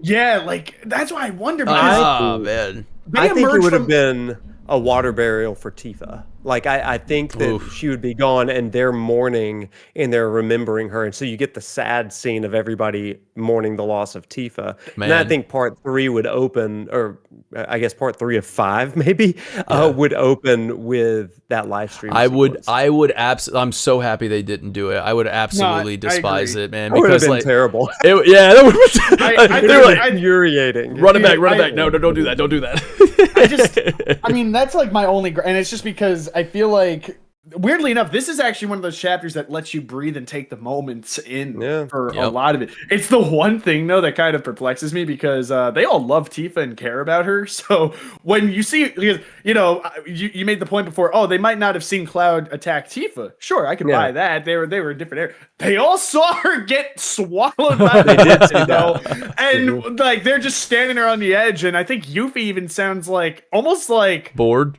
Mildly like on face. She's just like, you guys see anything? I'm like, dude, she'll be back. She's dead. Like, if I were you, she's dead. They gotta see the body. Yeah. They recognize they live in like an anime verse of sorts, or like they're in a piece of fiction. It's very okay. It's like, we all right. I didn't see the credits roll. She's fine. She's. Yeah, I thought that was a little odd as well, but I mean, I didn't. That's the one thing. Like, I think we've talked about it with previous chapters, where sometimes it's like, not that this is like an uncanny thing, but it's just one of those like kind of snapped me out of the moment because I feel like that would have been a beautiful moment to really hark how devastating this could have been, wouldn't it? And just brew it a little longer. What would you have guys? I can't speak anymore. We're past the 3-hour mark. What would you have thought if they had like the weapon came up, swallowed her up, and then you had to go on and like one more chapter? Like I was kind of wondering like to leave that moment and leave the player like what the, or just even have her get sliced and fall into the or fall back into the pool and don't come back up, and just be like, what? And then you go on. You have to move on. You have to move forward, and then we get the live streams in the same game. Don't wait a whole game, but like no, right, like get it in like in the middle of chapter 10 or something. I was wondering because one of my criticisms, I guess, on the first playthrough, it worked fine. On the second playthrough, I was fine with it, and I really obviously it's my number one. But I was like, oh man, that happened really quick. Like that was really quick. It did happen. Yeah, and I think. And I was like, I wonder if they would have let that simmer for a bit. Go ahead. If to answer your question, I think I would have really liked that only if they sold me on the party being devastated by it. Right, yeah, you would have because sometimes the loss. Sometimes the game does because sometimes this game doesn't. Not that I don't want to say it doesn't sell me on like emotion because there's so many beautiful emotionally driven moments. When they do emotional moments, they do it like let it happen. They do it very good. Believe in yourself. Sometimes they don't. Right, but that's just it. Sometimes they don't allow them to happen. So if something like that were to have occurred, it would have been. I think it would have been honestly a really cool change because we would have seen how this would have impacted the group. It would have been like a red herring thing because a lot of people were speculating that going in that there might be a major switch just to undo it, but not undo it immediately, which is sort of what it felt like in this chapter. Because I was like, holy crap! Like when she got swallowed up. First of all, you're going holy crap when Cloud tries to kill her. That's the moment. Then you go holy crap when she gets eaten. You're like, oh wait, like it felt like oh no, we're gonna kill her. No, we're not gonna kill her. Oh no, we're gonna kill her. Like. And then we're not going to kill her. Like, you find out immediately what happens. Yeah. And then I think just the only thing that kind of ruined it for me in some aspects, again, narratively, I think it did a lot of great things. It's just the emotion of that scene didn't really dwell with me just because they didn't sell the impact because it felt like if the party's not worried about it, why am I worried about her? You know, like Yep. It just that's the only gripe I had. But That otherwise, I was think that it was a did wonders. criticism I had on my first run. On my first playthrough, I was like, man, that really happened quick, and they could have let that simmer a bit. But it all happened in one chapter, and that's what makes this chapter just freaking awesome. All right, so you guys want to, because I think we're about ready to move on, because you know what happens? You hear behind the closed door, kiss. You know, a little kiss, right? Oh, so Like that's Yuffie and kiss Cait. here. yeah, kiss. Cloud walks over and locks the door, and then comes back to Tifa. You know, like, where were we? That didn't happen. Tifa walks over. Reeve is a Claudie shipper I mean, because he's watching through Cait. And if Cait's I like, was Cloud looking over that door, I would have walked over and just locked it. Just like, get away. You know what I mean? We're having a moment. Go away. Anyways, Get Tifa outta goes here. over, opens it up. It's Yuffie and Cait Sith falling outside the door. They were whispering. They're having a good time. Oh my god. Yeah, they almost kissed. We do get a little suspension there. That's a little bit of a payoff. No, man. Here comes the scene right here. Okay, listen. I don't know if anybody else saw this, and I don't even know why it even would be important. But that look looks exactly like the look that Aerith gives Cloud at the end of Advent Children. Like that little turnaround, wing, like little smile, and then walks through the and door. is Aerith Zack? And Aerith is Zack back there. We're bringing in the clack. But no, it's like, it just... I mean, it's kind of a joke, but kind of where's serious. the mirror here? It's very mirrored, you know, like, because it seems like that's what Aerith does. Like, she does the same look at Cloud, and, you know, I don't know. It was No, weird. wait, Dan. What was it that was whispered? We don't need to talk about because we know the answer. But I did want to point out that my first interpretation was "I'm here for you" is what I thought Aerith whispered. Yeah. I would have liked that much better than I'm glad. Yeah, I'm I think I'm glad. I don't think I'm glad visually makes sense looking at. I mean, think there's too much going on. I just feel like but- if you're going to put in, and I like where you're going, Nojima. I like your little, like, you want to have, I thought it was cool. you want to mouth words that are not like subtitled or audio. That's cool, but like maybe make it something worth looking up, like really researching and like lip syncing and like really finding out the answer to it, and then being like, oh my god, that was so worth it. I'm glad it's cool. Or maybe just like the faintest audio so that nobody thinks that it's like a glitch. Or just like, or just like a- Tifa just going, "You say something?" I didn't hear you. What are you saying? Yeah, okay, speak up for me. All right, so let's go to yep, a similar look from Advent Children. Tifa filled the party in on what was going on in the Lifestream, and then Barrett is certain the planet is winning the fight.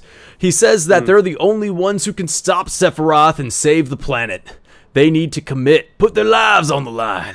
And of course, the first person to step up in agreeance is Aerith. You know, we need to put our lives on the line for the planet. Thanks, like just a little on the nose there, you know. Aerith jumping up. Gosh. Cait Sith was resting on red there, just as he does in the Advent Children promotional pictures. I don't know if anybody noticed that. Yeah, that's on the way to a smile too. Yeah, exactly. Yeah. I have the box set, that the- Advent Children box set that comes with all that stuff. Mm-hmm. Oh, that's cool. And little postcards. So Cait Sith was resting on red just like that.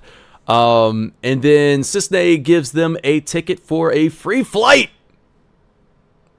And now we're about to get to the next part of this where we go back. You know what? Go back to the to what we said last week with the fortune reading and why we think that things are actually going in order. Because the fortune was, things are looking up. So throw caution to the wind. Put your trust in others, and a last-minute twist may pleasantly surprise you. And we said this about Cait Sith. So the need to put their trust in him, but as we hear Barrett say outside of this building, Barrett says, your bootlicker, just, I can't talk. I can't talk. You can do it. Oh my god, I got literally 2 more paragraphs left. 1 more paragraph left of notes. We're almost there. Hang in there, everybody. You bootlicker, you Shinra bootlicker. I don't need your help. Right? So Cait Sith says, Still can't find it in your heart to trust me, huh? Trust me. Put your trust in somebody. That's what he's talking about in the Fortune.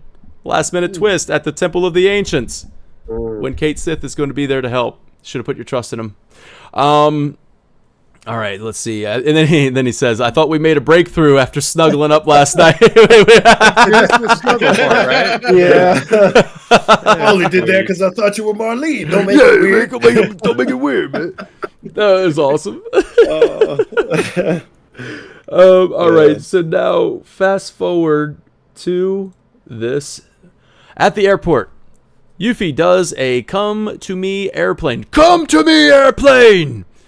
So it's a come to me airplane dance, and Aerith mimics her in the background. It's cute. All right. Yeah, she also got pissed at her. They've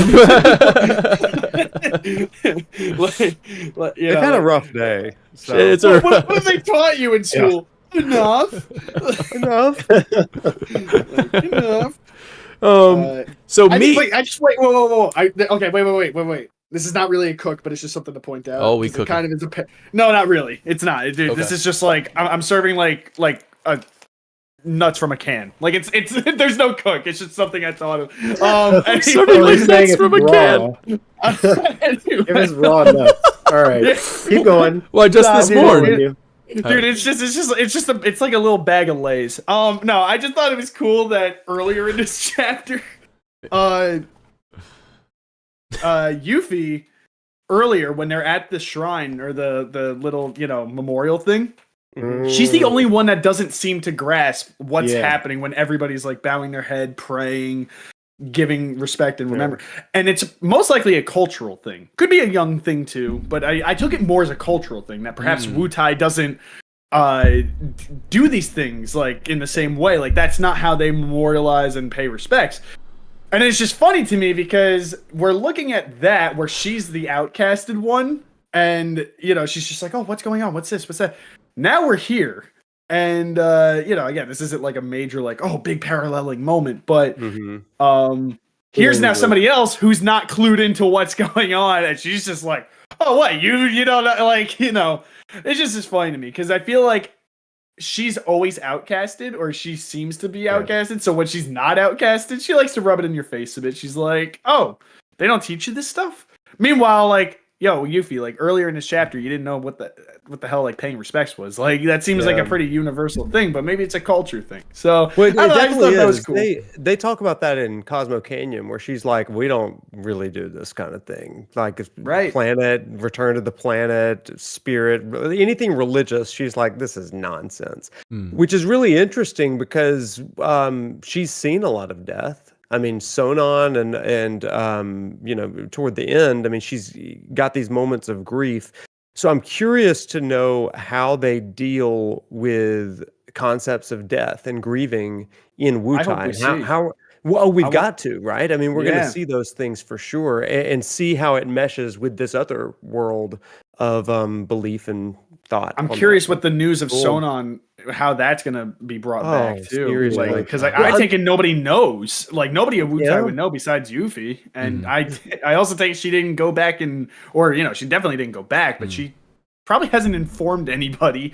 So as far as they're concerned, he's probably just still in Midgar. I know that we're gonna get future there's future memories that we can uncover. But I know she meets up with CJ again, right? Yep. And I don't know if she tells him about Sona, but also, gosh, I had that in my notes somewhere around here. There was a guy named Jijun.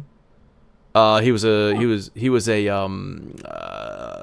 Queen's Blood player, Jijun, and I was like, what if they're related? I don't know why that would even matter, but Jijun and Jije were their names. Gongagan boys. They're Gongagan boys. I mean, if he's a Queen's Blood player, he's no Oscar. That's all I'm saying.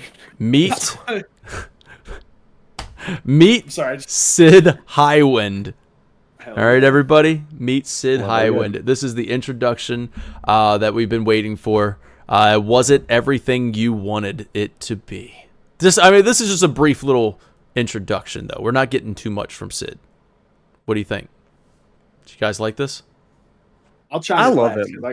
'cause I got something to say, but I'll chime in last. Prof, what do you got to say? I love him personally because I mean he is in as professional as he gets, professional mode. I mean he is a courier. He's going to be your taxi driver for a while, and so he's definitely got a little bit more of a polished nature to him as a company man at this point. So it is a different take than what you get in the original game.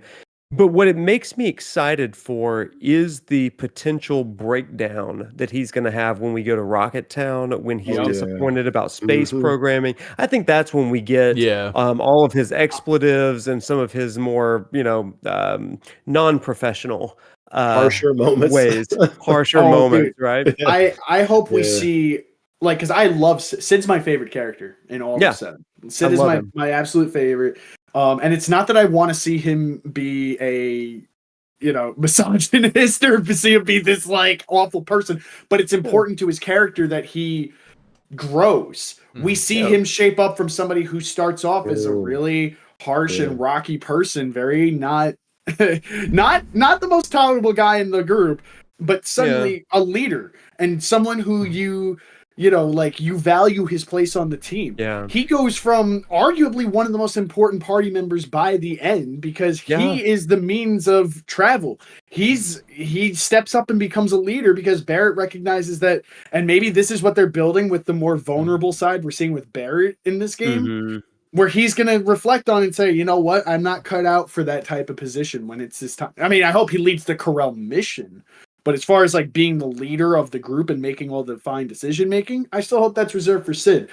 My biggest hope for part 3, because I loved Cid in this game, but it doesn't feel totally like Cid in how we're supposed to know him yet. And I'm hoping that if they build him up well here, where we make him likable, I want to see I want to say positively done character regression. Like we see him get to Rocket Town. Yeah.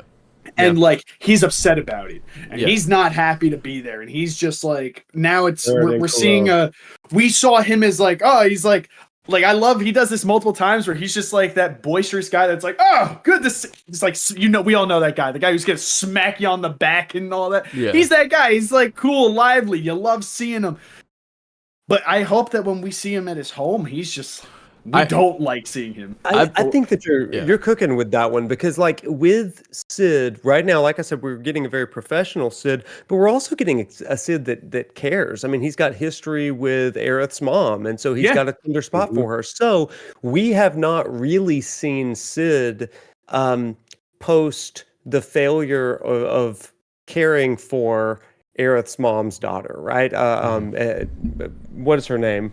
Gosh, I've forgotten her name. Ifalna. Ifalna's daughter, right? And so I think that there's part of him that's like, hey, I want to help. I want to be here for you, Aerith. And so seeing her death is going to have the first domino fall as far as his psyche. Then when his space program is continued to cut, I think there's going to be a huge issue where with Palmer there. And I really think that that's where it is. So if that's what they're doing with him, to be fair, in the original, he was kind of one note throughout. He started out a jerk, and then he became less of a jerk with some leadership qualities, right? But here, I think we're going to get a full flow and story similar to what they've done with all of these others. And if that's the case, I'm here for that ride.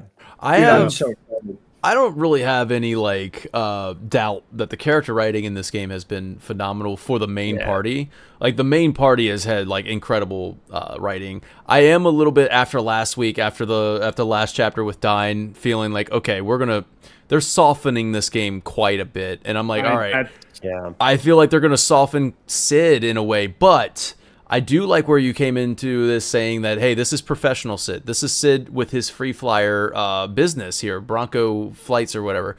Now, Bronco Airlines. Now, Bronco Airlines. I've been saying this actually for a while now, where I think Cid hasn't returned home in years. I think he's just been doing. That's what I think. Yeah, he's just been doing this and he's out here. Shinra hasn't taken the skies from him completely, so he still has something. But what happens when Shinra steals the tiny Bronco back or takes the Bronco from him? And now he's going to go out there and take that Highwind from them.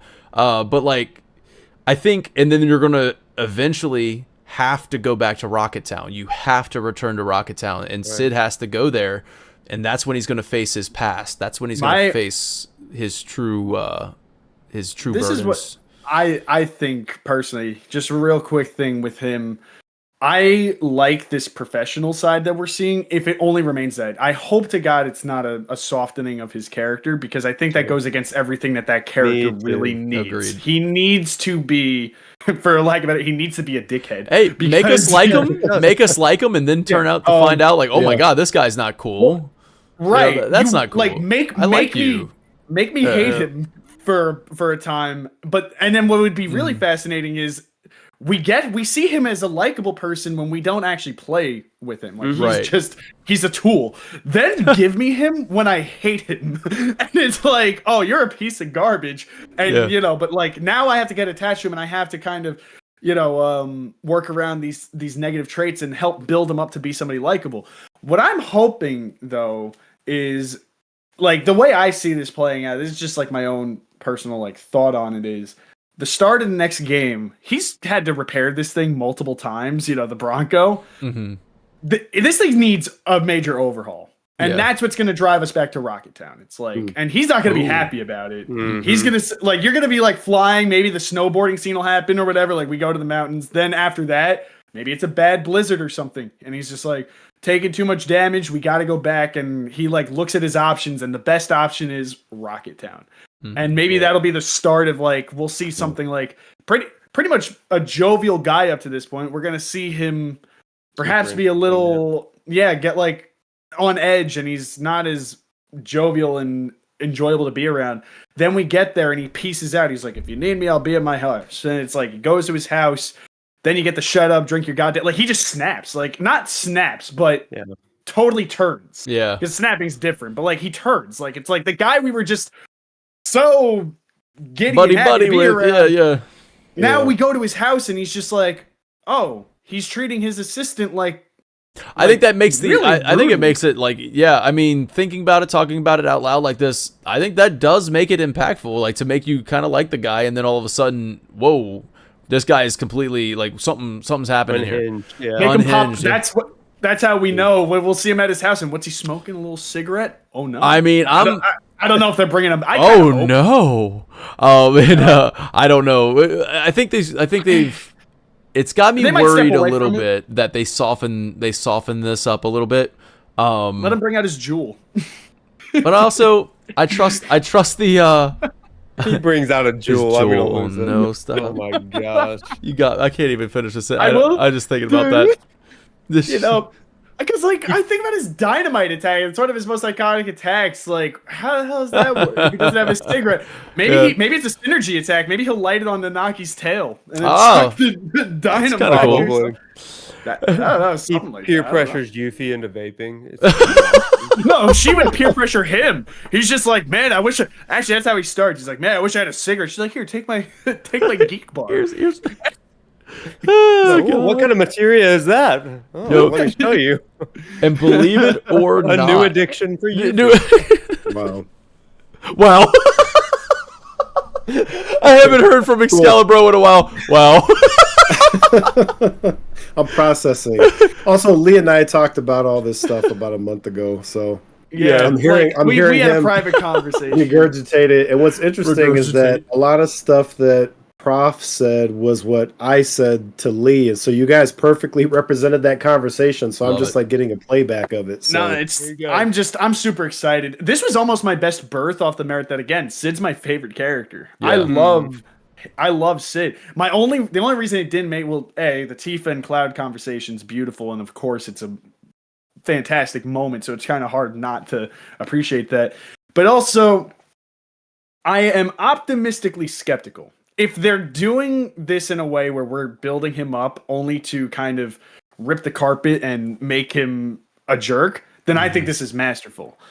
Yeah, I feel like I gotta see what part 3 does with him, because if we're gonna keep him this way, I don't think I'm gonna like him as much, if I'm being honest. I think that a lot of what I appreciate about that character development is gonna get thrown out the window if he's a likable guy from the get-go. Because he's very likable, but he's very professional, and I think he's just putting on a face almost. He's like away from home, and he's putting on this face that he can because he's not at home, and he doesn't have to confront his past.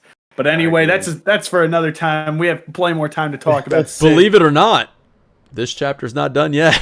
We have one more scene here. And here we go. Man, we cut to Roche in Hojo's lab. I thought that was this chapter. It's still this chapter, man. This chapter, and man, and he's here willingly. At least that's what Hojo says. Roche definitely doesn't appear to be himself here. He's afraid of his cellular degradation. So he's hoping for a cure. So he's come to Hojo for this cure. Hojo says the procedure once took years, and now it takes a mere 18 hours. He picks up a Genova cell and lets out a sadistic cackle. So there was a question asked by Noisy in the Discord, and Noisy asked, has anybody talked about what SC4 means on his arm? It's tattooed on his arm. And of course, big shout out to Shinra Archaeology. This is just a marking by Hojo to let you know that it's using Sephiroth cells. It's the Sephiroth procedure. So there you go. That's the end of this chapter. We're going to conclude it. Do you guys have any thoughts on Roche before we this scene? Because we're going to see Roche later, and we don't want to get future memories. No future memories. I just want to say memories. I had a misinterpretation of this. I thought he just took his loss against Cloud really hard. Oh. So he was like, hey, this is my first time viewing this scene. I was like, man, he really took that hard, man. No. Like, he went, Mr. Scientist guy, please soup me up, bro. But then I realized, it's probably the degradation that he's scared of. But but the first I was like, I felt like I had like a you moment with the voice from Red. I was like, that was just a total misunderstanding. I'm like, oh man, he got his ass kicked. He's just trying to get souped up for his boyfriend next time he sees him. But he took that loss hard, huh? That's funny. That's what I thought, dude. I was playing. I'm like, man, this guy he took this really hard. Like, damn, bro, we went to him. Man, I remember the first time I saw this scene, I was like, oh, man, not my boy Roche, man. Yeah. Man, we're going to talk about Roche when we see him again, and we will see him again later on. To close out this chapter, we are going to take a look at our awards. So just in case if there was a little bit there. Man, I didn't decide. When you got to Jungles of Gongaga, and you can create a theme that is brand new to Rebirth. It's a brand new theme, not a remake of something. And it's just so catchy. It's so good. I was like, man, that deserves like a prop, like a shout out, like to spotlight that. But man, there were so many great ones. The weapon theme might be the one that got me actually really, really hype hearing the weapon theme. Now, Tifa's theme for Excalibur in the Lifestream, and the Whispers Beckon for Dragoon King. Best Battle, we have Unanimous for Datan Berry King. Best Side Quest, we got The Pursuit of Perfection for me, and Mr. Birdie for both Dragoon King and Excalibur. The Best Rebirth, I got Zack's parents, and so does Excalibur. Dragoon King says... Wait, I think you got mine backwards, Dan. Did I? Klaus. Yeah, because oh yeah. I was about to say, wait a second, I didn't know that was an option. And then we're good now. Best Birth, I gotta give it to Cloud Snaps and Attacks Tifa, even though I really love that intimate moment between Cloud and Tifa. I love the quiet moments, man. I'm the warrior of hype, but man, I love me some quiet moments. I'm learning this about myself. Actually, I already knew it, but you guys get to find it. The live stream sequence is Excalibur's Best Birth, and then Cloud and Tifa's convo in Cisne's room is Dragoon King's Best Birth. The get hype moment was when Cloud snapped. The Queen's Blood Player of the Week, I went ahead and gave it to Oscar the Swift. That's the green chocobo. Hell yeah, you did. That's right. All right, we're gonna go back. Bird. I want to say a big. Hey! Oh, whoa! Did I bring them back? I brought them back. the chocobo. Yo, I didn't even touch it. I didn't even touch that button. You said, yo, you speak chocobo. I'm coming through. The cavalry is here. They're here for Oscar. So I want to say a big thank you to everybody tuning in. You guys made this the most watched live, the most viewers live. That's awesome. Thank you so much for this series. That is, I hope you enjoyed it. You seem like you did. You stuck around, which is awesome. That the viewership never really dropped that much. So thank you. That's great. But I think it's all thanks to my amazing panel here. And I'm going to say thank you to Prof. Noctis for coming on here as a guest to speak. And it's awesome to have you, man. Oh man, it was so good to just hang with you, but also like for this chapter especially, I'm so glad that I got to be here because, man, I love Chapter 9. I love talking Lifestream and Tifa and all that, and you are awesome to talk with. So, thanks, brother. Thanks, man. And we have thank you to the Excalibro, who cooked, who really cooked. Chat loves you, Excalibro. I'm looking at chat every time and they're like, yo, Excalibro always bringing the goods, man. Oh my god, Excalibro always does. They were just also praising the Roche love behind you. I love that. I like that too.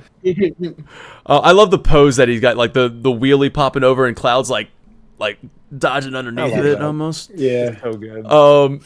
Dragoon King, thank you for being here. Of course.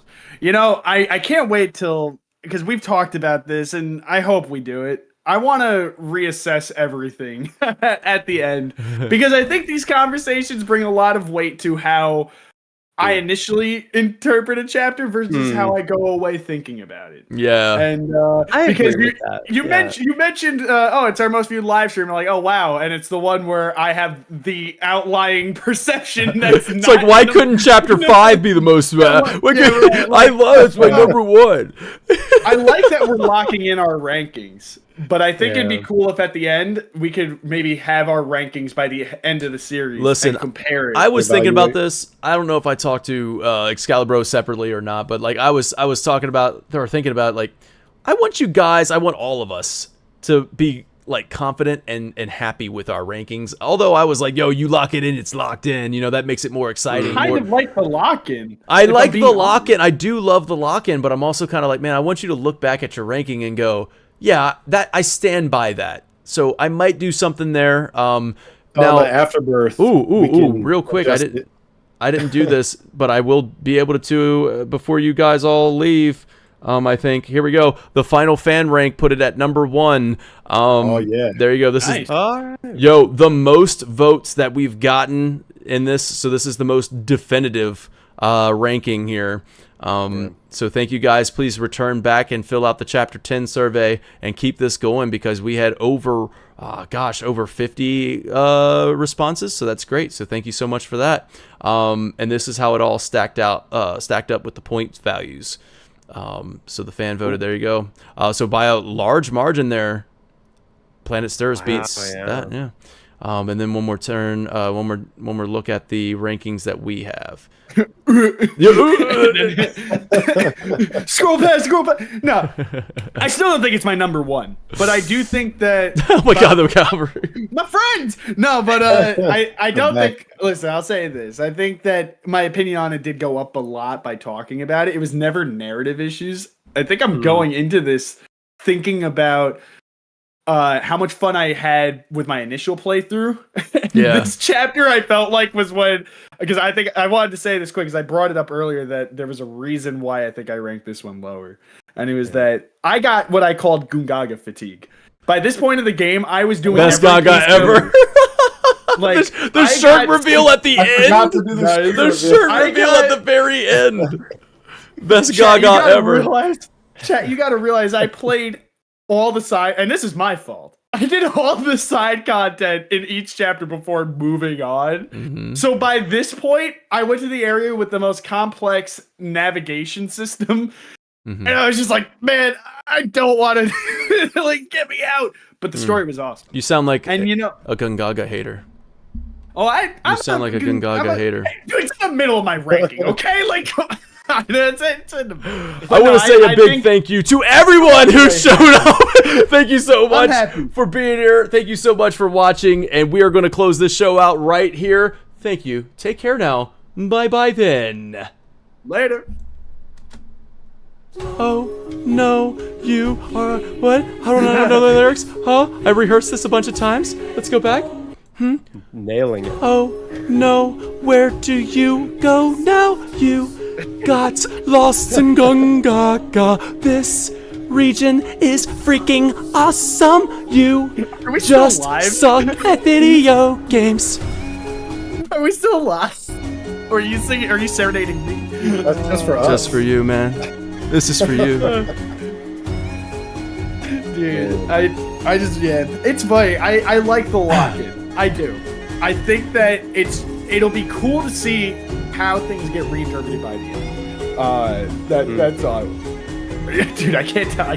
Dan, are we live? Are my friends here? Do you guys No, see me? we're Do not I live. exist?